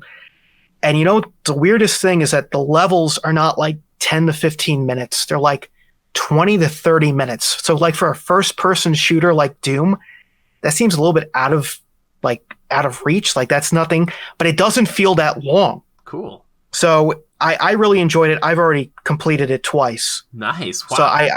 So you have free time on your hands. You got to do something. Dude, yeah, for sure. Did you get the Doomslayer sword or whatever that thing's called? I forget the name of it. You mean in the game? Yeah, like the red sword thing. Yeah. That's one of the last things you get, and it's cool. one of the best weapons in the game. Sweet. I recommend picking it up. Animal Crossing, it's not for everybody. I really enjoyed it, but Bunny Day ruined it for a while. It's like it was their Easter event, so all you were doing was collecting eggs. Okay. Now with it gone, it's fun again. Gotcha. And Resident Evil 3, good game, but super short. I beat it Friday. It came out in 4 hours on normal. Wow. And it just it's a nice game, but it's not $60. It's not worth $60. That's what I've heard. Did you try the multiplayer at all? I have not, because it looks terrible. I have to give it a shot, but it's like I have Doom and I had Animal Crossing, so I'll beat this and I'll come back to it once I finish the other two. Yeah. But I got lucky, and I know some people, I think yourself, you're playing Final Fantasy VII. Yes, I am. So I've never played a Final Fantasy game, so I don't know what it's about. Really? But cool. but I have to say, at least it looks great compared to the original. The original's still a classic, but the fact that they took all this time to really build that great game from the ground up again, that's probably game of the year for many people. It depends if Cyberpunk comes out and how Cyberpunk is later this year. Yeah, I think that's totally true. I just wonder. Still, the question is, how many parts is this Final Fantasy VII remake going to be in? Because it's like not the full game. It's like part 1 of 3, maybe, or 4. We don't know. So I don't know. It's interesting. It's definitely a contender potentially. But yeah, if you've never played Final Fantasy before, I'd be interested to hear if you ever pick it up and try it. Yeah. Once I finish the rest of them, if nothing else comes out, I probably would give it a shot. Okay. Because the only other thing is I've been playing the games, and the only other thing I've been watching, and unfortunately we're recording this tonight on the season finale of Better Call Saul. Oh, nice. Okay, for sure. So, and it's been a great season. It's just as good as some of the seasons of Breaking Bad has been. Wow, really? And I'm sad because next season is the last season. And it's going to be 6 years. I'm like, 6 years went by that quick? Yeah. It's like, holy crap. So, and we had to wait a year and a half to get this season, and it's done in 10 episodes. Yeah. So, but that's basically what I've been doing. Video games and Saul. Dude, nice. Animal Crossing, are you playing online with anybody else, or are you kind of just by yourself? I just stick to myself. Okay. It's I've kind of actually just put a time limit, because when I first started playing, I was getting the island together, trying to build my stuff, trying to get my house together, collect enough bells to pay off that crook Tom Nook. Yeah, exactly. And the first day I spent I'm not kidding, 5.5 hours. Sure. And it didn't feel like 5.5 hours. So I'm all right, an hour of day. That's an hour a day. That's it. Cut it off. Nice. That's smart. I think that's smart to do with that type of game. Plus, it's nice because you can come back and every day there's something kind of new going on. Oh So, yeah, yeah. kind of So doing it's stuff. like I said, nah. If I start playing with people online, I'm never gonna get any videos out. I was this close to giving you my sister's friend code because she's always looking for more people to like hang out with and like partner up with, and I'm like, I don't understand any of this, but it's funny because she's like, I love this game, you should get it, and then she'll talk to me for like 5 minutes why she hates it, and I'm like, what's happening here? It's like she's like she loves it, but she like there's stuff that frustrates her so much, and it's like, Yeah.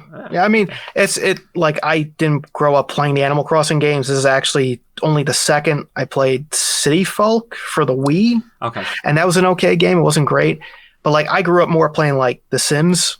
okay, So it's like, okay, it's not The Sims, but it's the closest thing I can relate to it. Sure. So it's fun and it does get frustrating at times, but overall, it's a good time killer, yeah, and it's still worth your time if you really don't have anything else to play. It's not a bad game to pick up. okay, yeah. Especially during these times, it seems like a lot of people are almost excited to have more time to just be at home and just like sit. And some people have played a lot of that game, and as you said, it can be easy to kind of slip into that if you don't set yourself a limit. Do you have like a thing built? Do you have like a timer, or is it something... I actually have the parent controls. Dude, yes. Just because there was times like I had it on my phone and like snooze, and I look and I go, wait, that was only 20 minutes, right? And it's like an hour. I'm like, oh my god, It's amazing. Yeah, because it was times like, okay, that came out the 20th, and I was trying to get Big Thunder Mountain ready by that Friday, and I was like, okay, couple hours, and then start working, and then I was like 5.5 hours, and I haven't even started the voiceover work yet for the video. It's like, oh my god. It's amazing. But it was like it's worth it. I got the island set up, Delfino's ready to go. Oh, really? Nice. I was like, let's go. It's done. And then like again, it's like now since I've kind of caught up with everything, I've gotten back into the game, but it's happening again. I'm reaching those limits. Yeah. I'm like, nah, give myself a little bit longer. No, can't do that. I love it. Well, at least you're being honest with yourself, and at least you're setting those parental controls for you. You're using those parental controls, right? I never thought I would. But If I did, it'd be for when I had a kid, not for me. That's true. Yeah. Well, at least they're like the fact that you're using it is good because you probably wouldn't have been on the show today. So I've probably gotten like this message, and you're like, "Hey, dude, I'll be on in like 20 minutes. I just have to sell some turnips," and then I would have been like, "Oh, it's an hour and a half later. I guess the turnip selling was good today." Like Jimmy, I'm really sorry, but I made so many bells. You don't get. I can build bridges now. I don't have to worry about using the pole anymore to get from over the rivers. I understand it. I've seen it enough to understand it. Okay, good. I was about to say. No, I hope I don't have to explain. No, I get it. I understand it. Yeah. Okay. So you've had some stuff to do, which is good. That's good. Yeah. Mine aren't too different. I've just been kind of sequestered for a long time, so that's why even when I touch my face, I'm still like, don't touch your face, but I also have not like left the house in so long, so it doesn't, I don't know, but I've mostly, it's been Final Fantasy 7 Remake, a bunch of different games. I've been streaming almost every day for like over a month, which is kind of getting to me. I'm like losing my mind. But that's determination. That's the will to continue. The will to fight on. And thanks to everybody who actually has been watching those. And a lot of people have said like, it's just nice to have something on that's like just on every day. And I'm like, yes. So I've been streaming a ton of different games, but Final Fantasy 7 Remake is one of them. It's funny because I think a lot of people are still playing it, so not a lot of people watch it because they're like, they don't want to get anything spoiled for them. So we have like little groups who come for like specific games who just kind of show up, and I appreciate those guys so much. Weirdly though, I was playing like Gears of War 4 the other day just for an hour, just to kind of kill some time on a stream, and that game came out like a while ago. Like Gears 5 is out now, but we had some people tune in for that one. I'm like, who's looking up Gears 4? Like I guess I don't understand Twitch. Like I just don't understand. I think that's a lot of people. But you know what? Maybe people don't like 5. I don't know. I haven't touched Gears since 3. So okay. Oh, I love the Gears franchise. Is one of my favorites. And I think in like, I don't know, was it like a week or so, they're coming out with Gears Tactics, which is like XCOM meets Gears of War. Okay, which is that really sounds interesting. Yeah, so like kind of like strategy Gears of War stuff, and that to me is really interesting because I love both those types of games, and it's interesting to see how like some of these franchises are trying to evolve over time into other genres. Like we've seen that with Halo, where Halo tried to do like an RTS, and yeah, Halo Wars was another thing. Yeah, They had Halo Spartan Zero. Yeah, like I know all that too much. stuff. I know too much about Halo, dude. Man, Halo's great. Dude. I'm excited for Infinite. Are you excited for Infinite? Are you gonna play Infinite? I am because unfortunately, like 4 was okay. Guardians was weird, so I'm hoping that like this game, Infinite, will be a return to form to the franchise. Yeah. I mean, I've dabbed a little bit in the Master Chief Collection with Sure. all those games. I mean, I grew up playing all of them, so I feel like, yeah, you can go back and play them, but Yeah. I don't invest much time. I think, if anything, the most multiplayer I've played has been the Halo 5 multiplayer. Me too. Especially the Warzone. Dude, yeah, dude, like, yes, man. Like, that stuff was fun. I was like, this is pretty cool. Like, it's pretty dynamic and it's kind of crazy. I was like, I like this. I like It's something different. Halo something 5 different. Halo 5's the combat, I should say, feels real good in that game. Yes. Like the shoulder charging and like the smash down and stuff. I'm like, that feels good. Yes, it was like Reach, I think, was the closest thing. Sure. So Yeah. it's like I still think Reach is the best game in that franchise. Dude, yeah. Well, I'm excited for Halo Infinite. Mm-hmm. Yeah, one day, hopefully. I don't know if that stuff's also going to get pushed back. It might now. Which is unfortunate. Or it's just going to be, you know what, you got to buy the Series X. And you're like, Yeah. I don't want to buy a new console for a game. Don't Yeah. do this. Not yet, at least. Yeah, well, they want you to. They're going to bundle it. They'll be like, but it's only like, a couple $100 more to do both together. And you're like, okay. So I've already upgraded my Xbox to an Xbox One X and my PlayStation 4 to a PlayStation 4 Pro. All right. I'm not upgrading again. So it's like, I'll wait. I'll see what comes out and I'll make that decision. Or if they decide, you know what, every game going forward is only available on these new consoles, force my hand.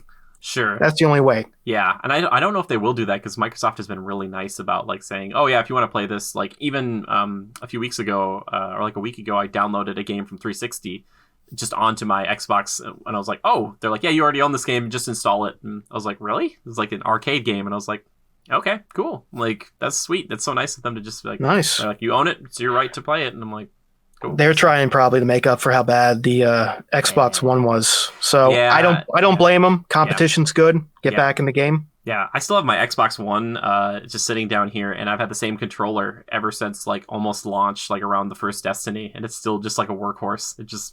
I use it almost every day. Works fine. I'm like, I'm the same way. you're great. I love you, Xbox. I wish I didn't have to like buy multiple subscriptions though to Xbox Live and like PlayStation. Like, I don't get the PlayStation one, and I know a ton of people play on PlayStation, but it's like I don't want to buy another $60 thing just to talk to people on another console. I'm like, it kills me a little bit. The only good thing is that if, like, for the Xbox Live, you usually can find like a 12-month subscription for like less than $60. Yeah. Mm-hmm.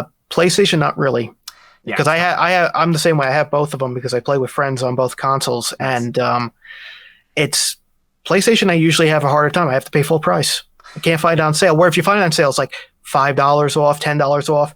Where I can get 12 months of like Xbox Live for like $35 if I'm lucky. Yeah, it's hard. Like, sometimes when I'm looking for it the most, that's when it's the hardest to find those. I'm like, where are those deals? I'm like, I need the deals right now. And they're like, well, it's going to go up soon. I'm like, or, and again, this is if you have the time, like I do, I have everything being searched on by Bing. So I use Bing rewards. So every time you do a search, you get points. Gotcha. You build up your points. You can redeem them for Xbox Live. I didn't know that. Interesting. I haven't. No, that's okay. Yeah, so it's and sometimes they put it on sale. So like if you do enough searches in a month or a month and a half, you can get like 3 months or 6 months. You can save it. You can do whatever you want with it. So I constantly use that. So I tell anybody, if you're looking for Xbox Live or Microsoft points, use Bing, build that up. You're basically searching anyway for stuff. Yeah. Get paid while doing it. That's sweet, dude. Nice. Okay, good to know. All right, well, I'll keep that in mind going forward. That's very smart. But yeah, let's see. Is there anything else? Just some anime and stuff. That's the other thing I've been killing time with. Just I have a little Funimation. I had the 2-week trial to Funimation, and then I extended it into the first like month. I don't know. We have a lot of extra time nowadays, so I just want to get my anime on. That's just me, What caught your eye? I got really into Black Clover, which is really weird because I watched like the first 2 episodes a few years ago, and it's very straightforward shonen jump anime, like, loud, young, brash protagonist who isn't the best but might one day become the best kind of thing. But for some odd reason, I've gotten into it, and then I'm catching up on Attack on Titan Season 3 because I inadvertently watched the first episode of the first season the other day, and I was like, this seems a lot like the first episode of the first season, but it's been a couple of years, so I watched through it, and I was like, oh, this is still terrifying and sad. But Season 3, I watched a few episodes last night, and I'm like, man, this is really good. That show is It's nuts. It's a very stressful show, but interesting. And this season seems to be less focused on the Titans and more about like it's doing that thing like zombie shows do, where it's like, all right, we do the zombies for the first few seasons, then it's like, but what if the people were scarier than the zombies, or like scarier than the Titans? So they're dealing with like problems from within. Oh, okay. So I was like, okay, keeping it fresh. The conflict is ourselves. Exactly. Yeah, like you can't trust anybody. So well, hopefully it ends up being better than The Walking Dead is now. Yeah, So, which is crazy. Like that show, hilariously, just to kind of like just keep it going until it's like dead, and even further than that, just because it was such a success for so long. my dad still watches it, and I'm like, Oh, really? and he's like, he's always been a huge fan of zombies. And I'm Sure. just like everybody you liked is gone from the show. Yeah. So I have to see, he has the best point. He goes, I've watched it for this long. I have to see it out. Yeah. I'm like, oh, okay. I said, you do know the comic's over. They finished up the comic before the TV show ended. That shows you how much they're milking it. That's so funny. I love it. And like your dad's like, nope, steadfast. I'm gonna keep watching. Good on it. It's like, yeah, he goes, eventually everybody's going to die on the show. I'm like, I guess if that's how it ends, that'd be funny. Yeah. But Yeah, it's like, but you know what? If he wants to watch it, that's his call. Yeah. I mean, I watched it for the first 4 seasons, and then they kind of jumped the shark. And I was reading the comic at the time too, so I knew what was going to happen. Yeah. So I was like, this isn't fun anymore, because I know the only difference would be, oh, something happened, but they killed another character off, Sure. a different character. So I'm like, eh. So I tell anybody, you want anything to do with The Walking Dead now? Go play the Telltale games. Sure. Yeah, which I downloaded a few weeks ago. They had the second season of the Batman Telltale game on there for Xbox for free. And Very good. It's really good. I played the first episode of season 1 a long time ago, and I was like, this is interesting enough, and I still have to finish the last chapter, but I could see where you want to play through that again and again. But it's really interesting. It's very different. Like, it's not exactly what you'd expect for Batman. You play a lot of Bruce Wayne, which is, I was like, okay, which cool. is a nice fresh take to the series. Yeah, totally. Telltale, it's so weird. Like, I always joke with people, I'm like, Telltale reminded me of like how Lego is, where they had like access to all the franchises, but for some odd reason, and it must have just been a money thing, and I don't know exactly why they shuttered again, because that happened a few years ago. But I was like, oh, they're kind of untouchable right now, because they're like working with like them, and they're working with like Marvel, and like they had the Borderlands stuff, and all. I was like, what? Like, what happened? So, All I heard was, even though they were having all these franchises, they were actually paying them to have games based on them. So, sure. And the problem too is that they never fixed the system, the whatever system they were using. Yeah, it got chunky, it got blocky, it was non-responsive. They never updated it. So people were like, I could play it and I like the story, but the game runs like crap. Yeah. So it's like this close to being a movie, like, or a movie that you just get to pick stuff. Because once in a while it's like walk around this area, and then you like walk, and then you like walk down a step, and then it's like it shows like a transitional thing, and then you're like in a different little area, and it's like it just seems really weird because you didn't walk down all the steps or something. It just is like, I don't know. I could see the technical limitations, but still an interesting game. So the Telltale games are not bad, and I've heard Wolf Among Us is really good too. And they're making a second one, which I didn't believe they were going to do. Like what? Like, so, but I say out of all of them, and I like all of them. I've played all of them except the Game of Thrones one. Okay. That the Wolf Among Us, I had no clue what I was getting myself into because I knew nothing about the comic. But that is their best game because it was just, I liked it a lot. I liked the characters a lot. It was a really interesting story. It had a nice twist to it. Cool. Really well done. And it actually got me interested. I started to look into what the comics were about. So it's a nice gateway into stuff that you don't know. Like The Walking Dead, I always knew about. Batman, everybody knows. Guardians, they know. But that was the one that stood out to me the most because I went in blind, no idea what was going to happen. And by the time it was over, I was like, they need to make another one. And it was just announced at the Game Awards, they're making a second season or another story. I was like, yes. You're like, thank you. I can't believe this is happening. Like, I thought this wasn't ever going to be a thing. For once, things that people want is being made. Yeah. So I was like, all right. Yeah, you're not being told what you want. It's just like, you said you wanted it, so we're making it. Yeah, which I feel like the games industry is trying to be better and better about, like, of saying, like, hey, this worked in the past, and, like, we're if you want it, we'll make it. We'll make another Psychonauts. All right? People are not spending money on loot boxes. We got to go back to making games. Exactly. What are you saying? They're not. The Star Wars thing didn't work out? Like, we thought that IP was good enough. We wouldn't need the loot box, but you put them in? Oh, okay. It's like, that game's good. Battlefront 2 is a great game. It's a good game. They did not need to do what they did. No, they didn't, but EA is going to EA. Yeah, and they're going to make money on whatever way they can milk anything. So I was surprised they didn't have any of that in Jedi Fallen Order. I don't know if there was any that I could find, like any loot boxy type things. I was like, oh, are they going to let Respawn do their thing and just make a good game? They didn't charge you to change the color of the lightsaber, so that's a plus. They're like, it's $1 to change it, but it's going to be another $1 to change it back if you would like to. Where it's like, if you really want those crazy colors, if you want to make your lightsaber gold or bling or change colors, $50. You want a gilded lightsaber, it's going to cost you. And you're going to want to show it off in screenshots because you can't show it to people. Actually, can't use it online. Exactly. So all you can do is take a photo of it, and that's it. Oh man, I really hope they follow up with some of that stuff. It's a good game. I want to see. Did you play it at all? Which one? Fallen Order? Yeah, Fallen Order. No, that's probably would be one of the games once I finish up the 3 that I'm playing now that I want to give a shot at. Yeah. Still looks good. And I like Respawn because they did Titanfall, and I love Titanfall a lot, especially the second one. Yes. I played Apex for a while. It's good, but it ain't Titanfall. Yeah. But it's like, they need 2 is so good. Oh, it's so good. They need to make a sequel. And I hope because Apex was so successful, EA says, yeah, go for it. Yeah. It's like, thank you. Yeah. Finish it. Yeah, Respawn had a crazy year last year just because Apex came out of nowhere, and they're like, oh, but also we have this crazy Star Wars game too, and you're like, I think Titanfall 2 is maybe my favorite first-person shooter campaign of all time. Maybe it's just such a good game. I agree with that. Yeah. I mean, I probably just off of nostalgia would say Halo Reach was pretty good, especially that ending is kind of sad, but it's an awesome way to end it. I always like Halo 2, but it ends on a cliffhanger. Sure. Can't really think of a first-person shooter that has like an intertwined story. Maybe the first Modern Warfare. I know that's Call of Duty, but I always like that one. Yeah. So there's nothing wrong with it. Oh yeah, some of those. Honestly, that's one of the reasons I enjoyed those games so much. Is that I loved the campaigns. I was like, yeah, I like the multiplayer enough, but like the campaigns were sometimes really cool. I was like, this is neat. Yeah, because when it comes to Modern Warfare, I just remember just the mission where you're in Russia.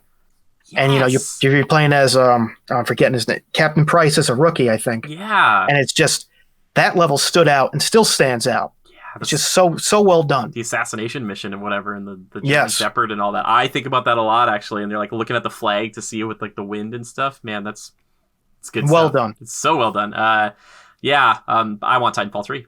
Titanfall 3. I hope one day. I've heard rumor, but I'm just waiting to see. Listen, Psychonauts 2 is coming. There's another Wolf Among Us.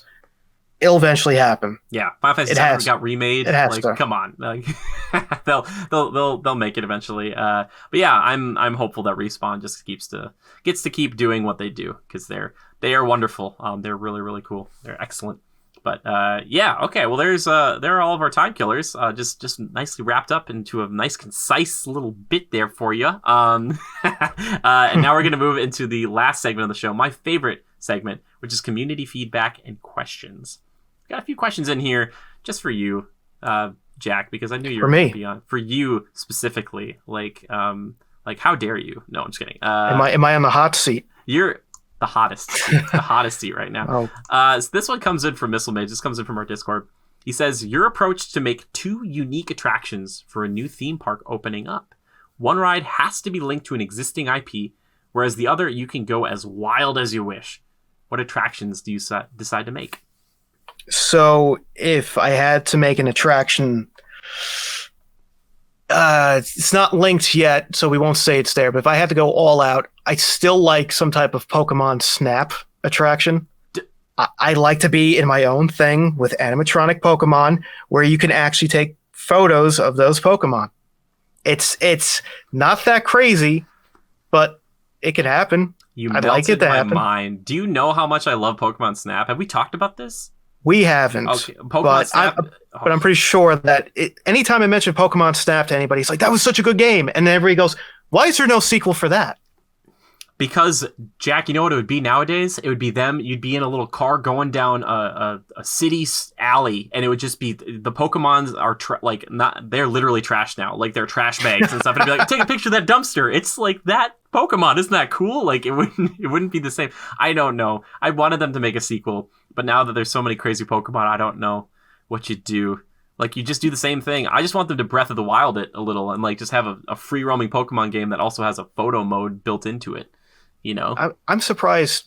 Well, Sword and Shield didn't actually have a photo mode. You could capture photos, though, because you could do that on the Switch. But because I played that, too, and we discussed that. That game was not that good. Yeah. And I haven't played a Pokemon game since Black and White. I was like, no. I'm sorry. I don't know what it was. Yeah. Don't know what it was, but it wasn't that great. But I feel like, what are they waiting for? You can do that ride within the Epic universe, or if you decide to just to make your entire Pokemon land. Jack, that's the smartest thing I've ever heard. I love this idea so much. It speaks to me. That's such a good idea, man. Oh, nothing I will come up with will get close to that. Well done. That's oh my God. And just I still have my Pokemon cards in my binder from like 15 to 18 years ago. I don't remember.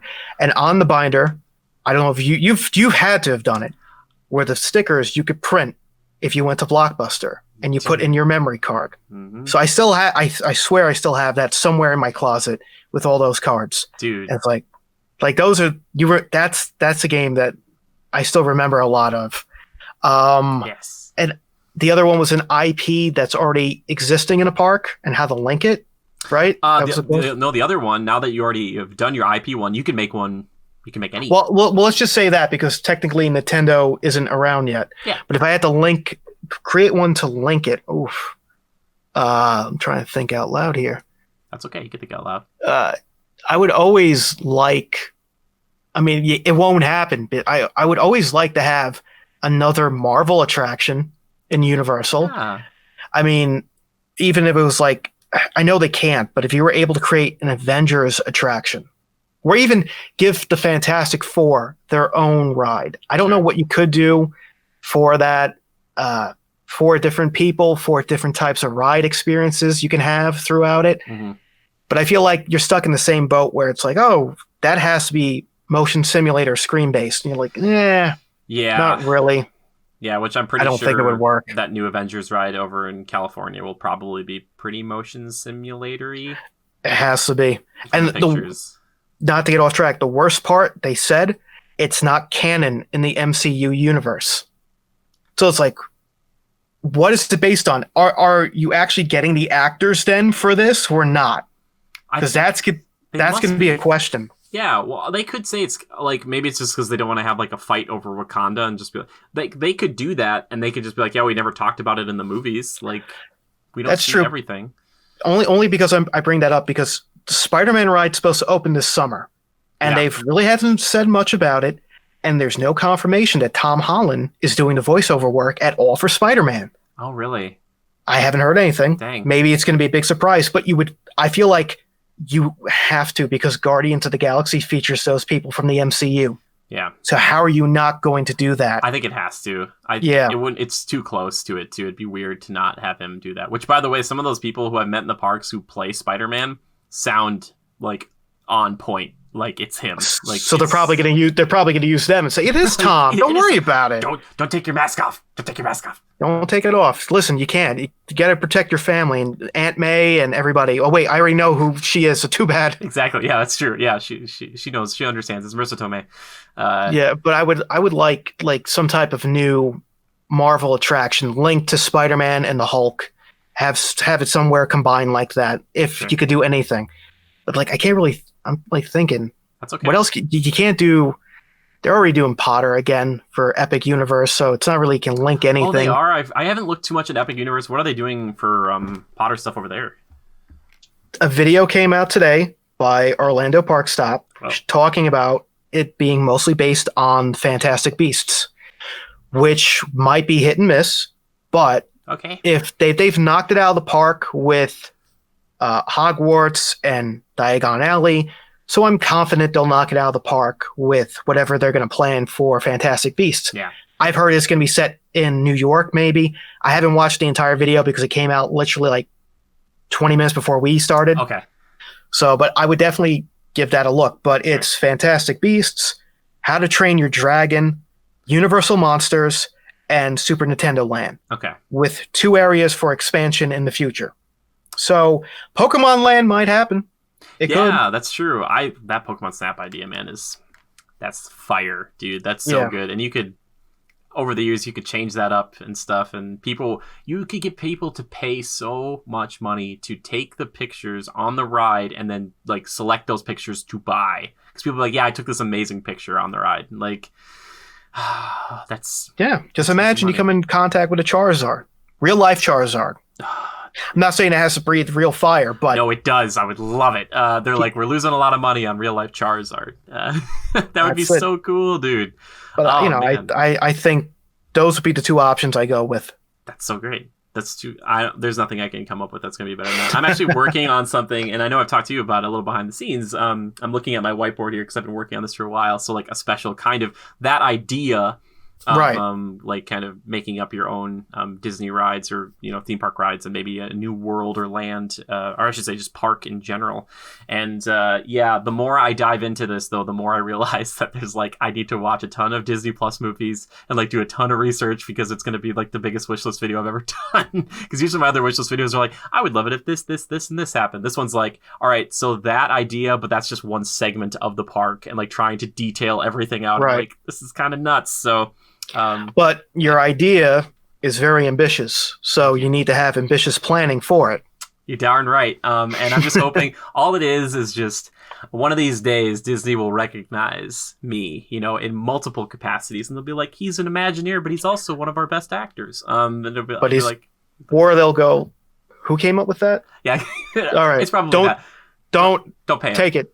Just take it and run. We came up with that. Yeah, thanks exactly. Thanks a lot, Chapek. Yeah, exactly. I would love it. Like, even if that did happen, I would just be so happy because it'd be like, cool. At least somebody's listening. Like, I'd be like, okay, you know what? It sucks that I didn't get to do it, but this is okay because these guys, they're the professionals and they're like, this is a great idea. But you always go, look, I made a video about it. Yeah, sure. You don't think they were thinking about it before you? And like, no, I started this. Yeah. It was me. It was me. And Disney's like, we're not paying you a dime. And I'll be like, all right, tell you what, we'll settle out of court. Infinite, just a free pass for me for life. Just me. Just me. You can go to the park, but you have to wait online like everybody else. You don't get to skip the lines to go on those rides. They're like, we've seen your videos and no single rider for you. And I'll be like, but this one has it. They'll be like, you can't ride it. Like, it's just like a little picture on the back of the single riders, and it's just like my picture, and just like no admittance. And they like see me walking, and they're like, hey, no, you get in the regular line with the families. So I'll be like, like, I came alone, Disney. I bought stuff. What did you do wrong? Well, I made a YouTube video. Yeah. And they didn't like it. Yeah, it got like 17 views. 15 were my mom. No, it's like they liked the idea, but they didn't like me with the idea. Yeah, so they just divorced it from that. They're like, we like the concept, but less you in it would be fun. Even when I go for the photo opportunities, they're putting bunny ears behind my head. They put like the Mickey Mouse hat on me, and then they just like slouch it forward, so you can't. Like, what's happening? No, they would see. That's the funny thing is, I wonder how many people have had like idea. Obviously, thousands of people have these types of ideas, but I wonder how many of them like see the Tony Baxters and the Bob Gurrs and stuff, and they're like, you know what? I'm not going to tell anybody about this. I'm just going to work really hard, and I'm going to just like try to get in there, and I'm just going to pitch the idea. And like, I wonder if any of those ideas have ever like taken off, or if they've just gotten shot down immediately. They're like, I've had this idea for like 20 years, and they're like, no. It's like I'm pretty sure they'll listen, but I mean, I don't know how many times they'll take into consideration. It's funny because I don't remember his name, but there was a guy who was actually writing essays about theme parks. And they're it's about attractions and how they work. Mm-hmm. And eventually he got hired by one of these companies to actually work and design theme park attractions. Dang. So it could be possible. Dang. Yep. That's okay. You never know where life might take you. Exactly.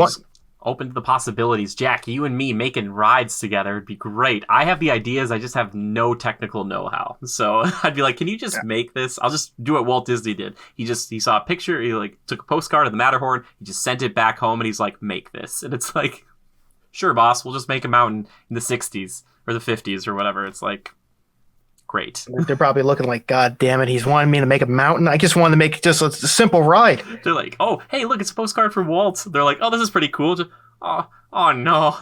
It's like, wait, do they want this by the time he gets back from his vacation? Yeah, and it's like, I wonder if there's any part of him who was like, what if I could just transplant the whole thing? Like, if we just cut it at the bottom, right? And we just pick it up. And it's like, no, it's too tall, man. It's too tall. Like, it's like, all right, make 1/100th scale model of it, all right? And it'll be fine. It's like, okay. And have the Skyway go through it. Go through it. It's like, you mean go under it, right? Yeah, no, through it. No, it's a 1/100. It has to go under. It's not big enough. It's like, oh my gosh, man. That's good stuff. Inspiration. I love it. And I always talk about this, and I think I mentioned it coming up in the next video. That's why I love theme parks, mostly Disney, just because it's like somebody had a dream, and like now you can walk around in that dream. Like, that's so cool to me. Like, you can touch it. Like, you can smell the dream. Like, you can, like, you're in it. You're in the dream. Like, it's happening around you. Like, that's insane to me. Like, that's so cool. Like, yes, yeah. It's amazing that it just took one guy's ideas to become this massive thing that we talk about and we go to and we enjoy ourselves. Yeah, yeah. And, you know, it's really a testament to the work he did and what he was willing to do to make it happen. Yeah. Yeah, I just wonder how many times he, like, and he talks about it in one of his videos, he's like, I guess the biggest kind of, like, going back, if you could do it again, what would be different? He's like, well, the problem is I just have more money. And I wonder how many people he had to just glad hand at certain points where he's just like, I know I sound insane, and I've done this a few times with, like, you know, Snow White and things like that, but he's like, you just gotta trust me. This is gonna do well. I need support. Like, just goes to show you how good of a salesman he was too. He must, like, and the whole, like, you go back, we've been talking about, like, a lot of YouTubers have been kind of focusing on this lately too, is like the 1964 World's Fair, and just like the fact that he got like 4 attractions for other people to make them, and then he's like, okay, when it's done, I'm just gonna take it and bring it back to my park. Hey, look, new attraction. And he's like, and we didn't really have to spend money, like time on it, obviously, but like we didn't have to spend as much money building it because somebody else footed the bill. And it's like, and like ride sponsorship, which you still see sometimes nowadays, but not nearly as much. No, like, it wasn't like we can't build a ride unless you're paying for it. Yeah. It was like we could build a ride, and if you want to advertise now, you could technically give us some money. Yeah, but, totally. Yeah. But you know what? Those people, those corporations, those companies obviously believed in Walt Disney. If they were willing to give him that type of money and they knew what he was good at, you know, today you don't really see that with anybody in general. Like, yeah, I trust this guy. I'll give him $10 million and whatever he makes will be good.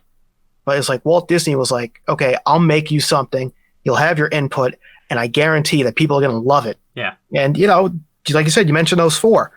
They became staples of the parks they eventually went to. Yep. So in some shape or form, they got turned into something else that became staples of the parks they went into. Yeah, which is just, and the fact that he was doing, like, I always joke, he was like the forefather of Patreon, because they had like the TV shows where he was basically pitching the ideas of Disneyland and that he's making it. And it was like people were watching it, and that's how they were getting funding for the park through, like, it's like, this is insanity. Like, he was just like, here's what we're making. He's like, and also we're making something in Florida. We're calling it, like, you know, this is gonna be Walt Disney or Disney World. It's gonna be crazy, and we're just talking about it now. And you're like, what is this? Like, this were like just like way in the past, like just his own, like, hey, you should come see my park. It's gonna be pretty cool. Like, that's like where we are today now, with like little Patreon like groups where it's just like, hey, here's what I'm working on, and if you want, you can give me money for it, or if you can come want to, you know, yeah, if you want to support the cause. It's like, it's just so, it's so crazy to me. I love it. It's so cool. And again, I'm happy that like not only Disney exists but Universal, and I've heard great things about Busch Gardens. And I've been to SeaWorld briefly, which they've changed a lot of their practices, which is good. Right. But, you know, there's all these other things that kind of keep them not just fat and lazy, you know. That's discussion for another day, because there's a lot of things with that. But like you said, Universal with its idea for movies, SeaWorld focusing on, you know, the ocean, Busch Gardens kind of focusing on wildlife too. Yeah. Now it's more about roller coasters. I mean, you got Knott's Berry Farm, Cedar Point, Kings Island, Six Flags. The list goes on and on. Yes. But it's nice to know that that Walt Disney's ideas became something. And probably because of Disneyland, we were lucky enough to see everything else start to grow and become what it is. Yeah. Yeah. And, you know, it only takes, like you said, one man's dream to make everything become a reality. Mm-hmm. And that's where we are now. Yeah. And that's That's inspirational to me. So I always try to keep that in mind. I always try to pay a little tribute to the partner statue, and just like, even regardless of like some people, like I didn't know him personally, so like you hear a lot of like, oh, he was a great guy. Some people think he was not such a great guy. I don't know. He just has inspired me, and it makes me realize that like maybe my dreams aren't so crazy, you know? Because like you think back to him, where you're like, dude, you were nuts. Like people are like, you're crazy, dude. Like you were insane. If there's one thing about Walt that you can say, is that he was always willing to work. Yeah. Always willing to work. And he built a pretty good theme park too. Yeah, that's true. Yeah. I just imagine. I was just trying to imagine like being part of his family, and he's like, guys, we're betting everything we've got on this 90-minute animated feature. I hope it works. And then it's like after that, you're like, okay, that was your big kind of crazy, you know, jumping off point for your life. Right. And he's like, what if we built a theme park? And they're like, what do you mean a theme park? There's just like, what are you talking about? And he's like, just bear with me. It's going to be sweet. It's like, you're crazy, man. You're crazy. And now it's just like, now it just makes sense nowadays. But back then, it's just like, what are you doing? Yes, way ambitious. Way ambitious. That's good. We need that ambition in this world. Don't give up. We need hope, especially in times such as these. So that's why one of the reasons I like to keep doing what I'm doing. Because like, even this is just a hobby. This is just like fun to, you know, talk with people and talk about ideas and things that inspire us and we're passionate about. And some days I just like, I want to look at those weird aerial shots of just Disney that has nobody in it right now. It's really creepy. Like, you know, you're like, yeah, oh. it's a little bit surreal. Yeah. That's where and it's not just the parks. It's, you know, New York City and any towns, any places you see. It's a ghost town. Yeah. I hate to say it. It's a little bit like The Walking Dead. And somebody recreated the shot of Atlanta that they used for most of the promotional posters when the TV show came out. And you're like, no, this isn't the poster. This is actually what the highways in the city looks like. Oh my gosh. And you're like, but you know what? They said like, oh, you know, the pollution's down. Yep. People aren't driving. You know, the water's clear in some places. Somebody made the joke, hey, the skies look so clear, you can see the Universal logo from the movies. So I was like, okay, that's pretty good. Yeah, that's pretty funny. You know, like I said, these are trying times, tough times, but I think we're tougher. Yeah. And we will, you know, get through this. It's just a matter of everybody has to do their part. Yeah. Plain and simple. Yeah. And whatever that is, if you can do it to the best you can, so be it. And the people who are working out there, you know, I'm pretty sure myself and you, we're very appreciative of what you're doing, going out there, putting yourself out there on the line. And, you know, and the best thing we can do is just, if you go out, you know, just make it quick. Yeah. That's it. Yeah. Wear a mask, gloves, protect yourself, protect the people you love, protect the people out there still working. Yeah, for sure. That's all you can do. You're perfectly put. And I'm guessing at this a little bit, but I'm sure this has happened to you because I've gotten it even just a little bit on mine. I'm sure plenty of people are commenting and saying like, hey, you know, I can't really go to the parks right now, or I'm kind of stuck at home and your videos kind of help me kind of through the day, or I just like enjoy watching your videos during this time especially. Like, I'm sure you're getting some of that, right? Yeah, people were like, I've been down, I've been stuck at home, but, you know, seeing you release a video, and there was one guy who goes, you know, I usually complain that your videos are too long, but with everything going on, I'll take a 30-minute video. Yeah. Thank you. Yep. It's exactly. Like, is that a compliment? Is that backhand compliment? Like, thanks, I guess. Again, I don't understand it. I love seeing longer form content for me personally, because I like to like have a meal while I watch something, or, you know, kind of have it on in the background while I'm doing other things. So I love when I see like longer videos, and usually when I see a longer video, especially from something like you, because I know it's so highly edited and researched, there's not like a lot of filler. It's all killer. And it's like you needed to do it. Like for the Space Mountain video, it was longer because there was stuff that needed to be said. Like, right, you know, it's not like you just sat in there and you're like, I think space, like you didn't do an 18-minute thing on like your opinion of Space Mountain. Yeah, listen, the problem has been, and it will be for those type of Disney attractions, has always been, if I talk about one specific version, you know, everybody's going to ask about the others. Yep. And if I do talk about them, they're going to still say that you didn't go into enough detail about the other versions. Yeah. It's always a situation like, I'd love to make a Space Mountain video could have been, and I'm not making this up, if we really wanted to, it could have been an hour. Yeah. By talking about all the other versions. And that's why I'm terrified to talk about Pirates of the Caribbean, because there's so many versions that I could cover the main story of the original, but there are so many differences and so many changes that have been made to all the attractions throughout the years that I know it's a longer form video. Yeah. And that's what it's going to be whenever I eventually cover it. Or even like Soarin'. Soarin's kind of different. They have all the other versions. And it's like, how do you approach that? You cover one and then try to cover the others in smaller videos, or do you just knock it out all at once? Yeah. I'm looking forward to both those. Soarin', at least there's only kind of like the 2 versions. So that kind of helps. There's the original.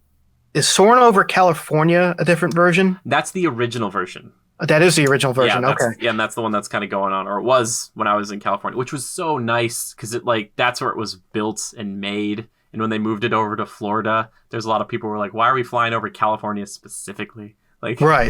So you have that version, the version I guess that's in the other parks, just soaring around the world. And then you have the new one that just opened at Tokyo Disney Sea, which is supposedly a different, brand new film altogether. Oh shoot! I didn't know that there was one too. Great. I'm forgetting the name of it, but it's Soarin', and then there's something else in the title, and it's like you can go on all these old type of rides. So it's like I'm forgetting. Is it I'm forgetting who the creator was who made like the flying machine. Oh, are you talking about the Dream Finder? No. Okay. Like in real life, like he created like a flying machine. It's not. I can't remember his name. He was in Assassin's Creed 2. Oh, Da Vinci. So Da Vinci, like the advertisements show the people, it's the soaring thing, but it's made to look like Da Vinci's flying machine. Dude, that's so cool. Like that's and that ride concept lends itself perfectly to being like, well, you don't have to do something that's realistic. You can do whatever you want. So it's like it's still soaring, but it doesn't actually rely on a location. It's relying on like being innovative and all this like old school creative stuff. Yeah. So it's different. Yeah, that's really interesting. I have to look into that. But you're right, the Pirates one, that's pretty nuts. You can't see it. I do have a big Pirates of the Caribbean flag draped over one of my windows.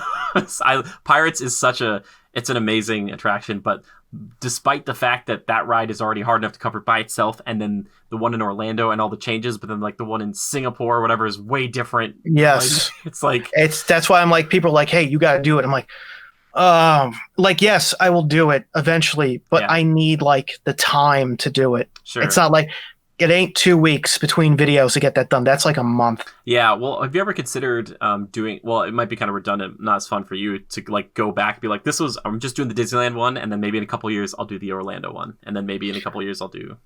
It's a possibility. Yeah. The problem ends up being though, is it always comes down to, is there enough information to make the videos? Because we do, the longer form are just the regular history videos, and the shorter express videos are for lesser known attractions. Mm-hmm.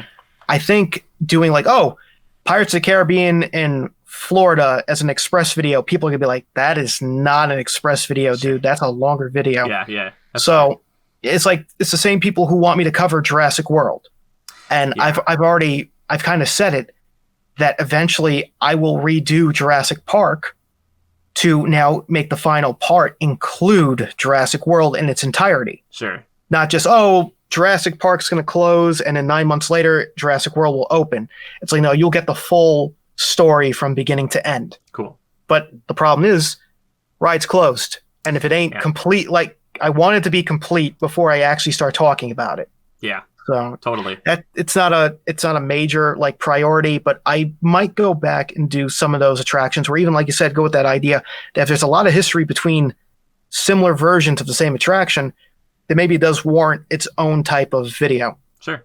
Yeah, well, honestly, whatever you're passionate about, and I'm one of those people who's like, you should do an express version of Jurassic World, and you're like, it might need its own video, and I'm like, okay, I understand. Like, see, I'm just like the person, I'm on the outside looking in, where it's like, and I guess I know a little bit more about it now, but I'm like, it should just be so simple. He should be like, they changed the Mosasaurus thing and they changed the ending. But it's like, no, they changed more than that. And there's a history to like why, like the actual story behind it, which you do cover. It's not just the ride. It's like everything encompassing it too. Yeah. And it's like, it's weird because like, cover Smuggler's Run, cover Rise of the Resistance. I'm like, they just came out. There's not much history behind it. Yeah.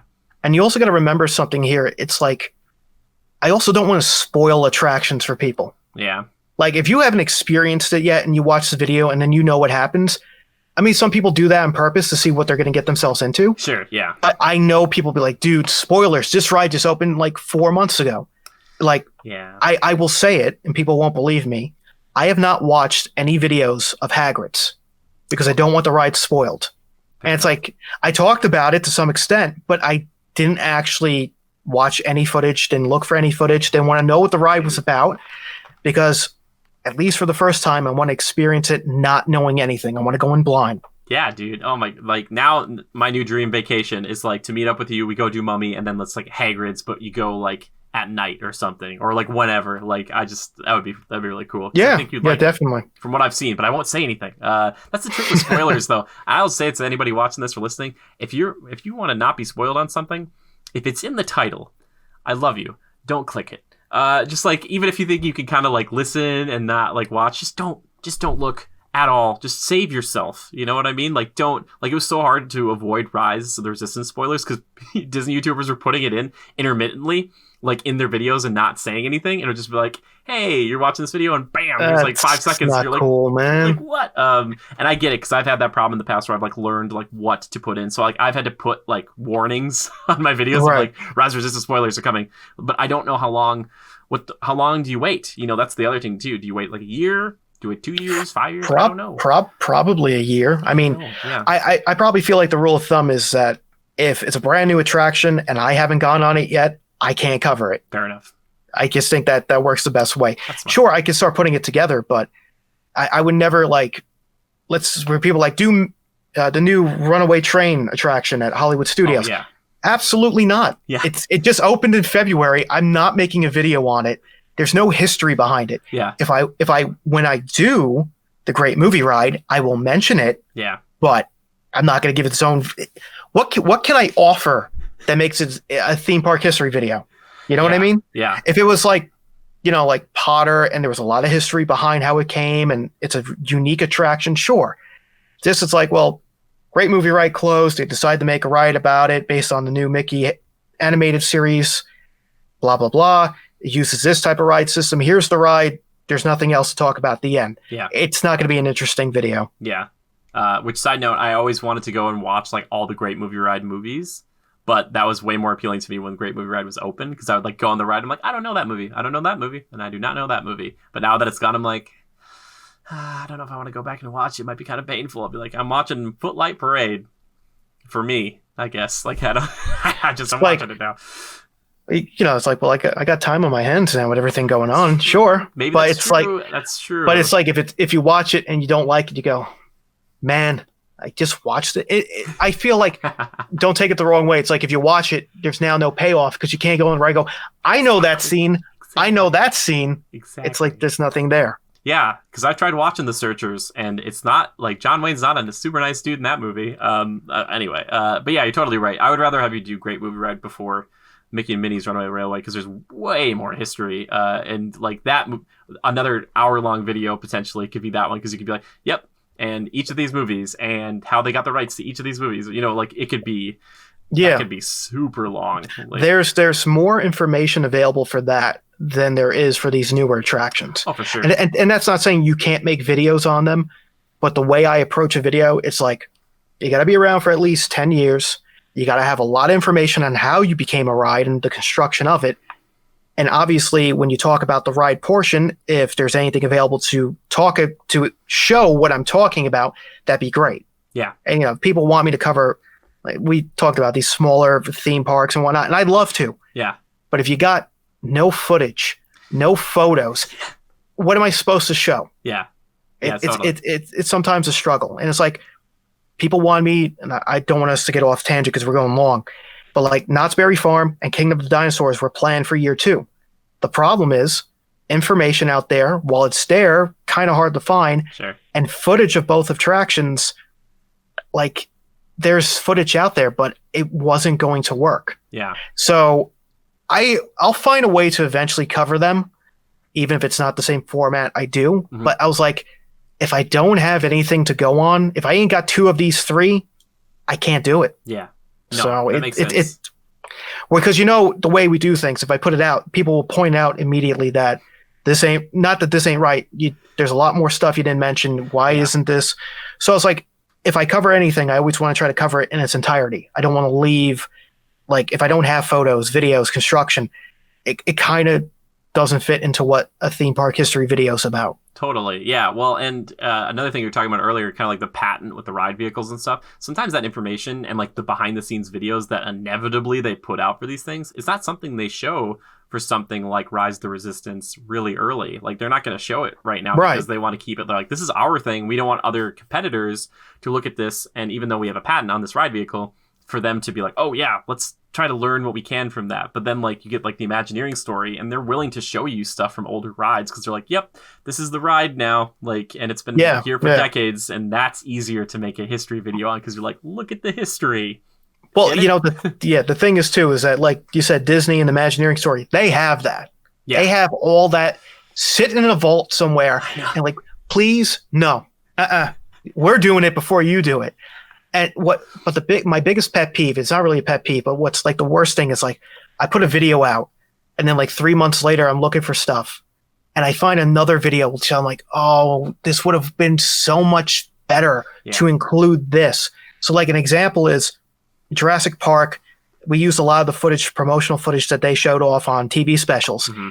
And like literally 2 months ago, somebody posted a video of the construction of it in the park, their own video, and I'm like, this would have worked so much better than me having to keep showing the same clip over and over again. But it's like those things, like that's just how it is. Sometimes you get lucky and you find really rare promotional footage from Disney or Universal that was on a VHS tape they only gave out to like 4 people. Yeah. Or sometimes, like the Imagineering story, they have all that information there and all that footage that they haven't shown anywhere else. And you're like, okay, that's really interesting stuff.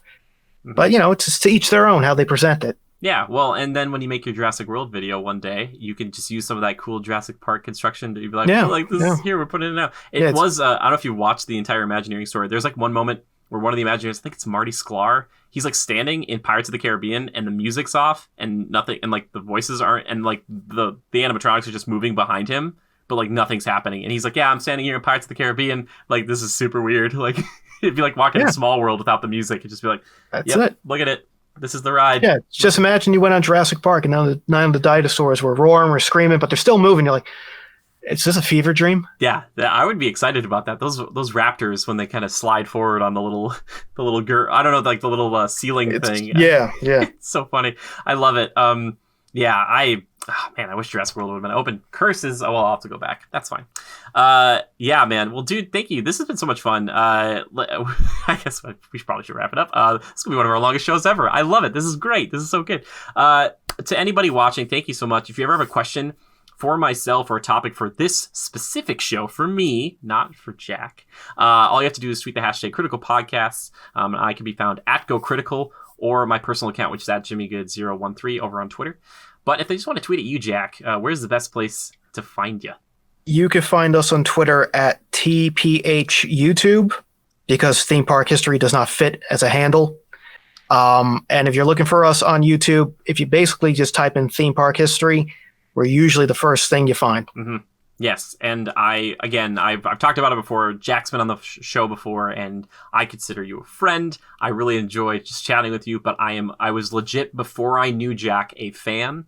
I really enjoy it, and as a person who's becoming more and more okay with telling the world how much I love theme parks, it is just one of my favorite channels because it is super high quality.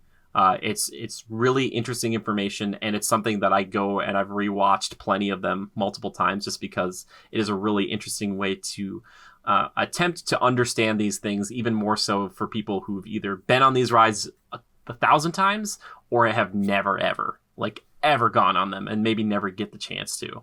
So I highly recommend, please check out Theme Park History. Go over there and subscribe to him if you're into theme parks at all, or just learning something that you might not otherwise learn, through various things. Like, so the Imagineering story is great, but it kind of goes super fast. Like, think of the Imagineering story, but they expanded it for 20 minutes on one ride. Like, that's what I'm talking about. Like, that's what Disney should do. Jack's doing it. Like, that's what I love, Jack. It's so good. Damn, man. With that is much better of a promotion than I ever did. You could use it. That's high praise. It is. Oh, I mean it, my friend. I really do. I appreciate it. I feel the same way, that we're friends, and I appreciate you having me back on the show. And again, working on the Space Mountain video. So it's been a pleasure. I'm sorry that we're running way long. No, I'm fine with that. No, that's totally. I'm okay with it because the people who watch, it's just more stuff for them. That's good. But I will say that the time did fly. Yeah. It was a fun time. It's so much fun just chatting with you. Honestly, it is. And I talked about I've been trying to be better. We were talking about Patreon earlier, displaying the patrons here. It should be somewhere right now for people to see. But our $5 and up patrons get the podcast early. But we're also displaying the people who are at $5 and up. Also at the end of the videos, we're still trying to kind of tweak that. But Theme Park History, Jack also has a Patreon. So if you go over there, you watch some of his videos, you subscribe to his channel, which that's all free, but you want to support him in his future endeavors to make things even better than they already are, which I'm not sure how that's possible, but he's going to do it.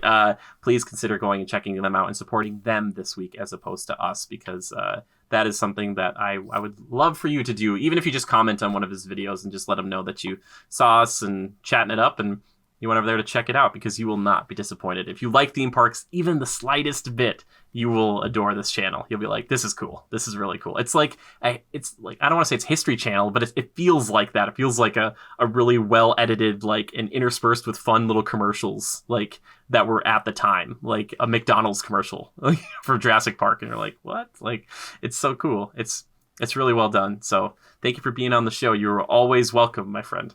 Well, thank you again. Really appreciate it. Yeah, of course. And for everybody listening, thank you so much. I appreciate you. And until next time, just remember to adapt and overcome.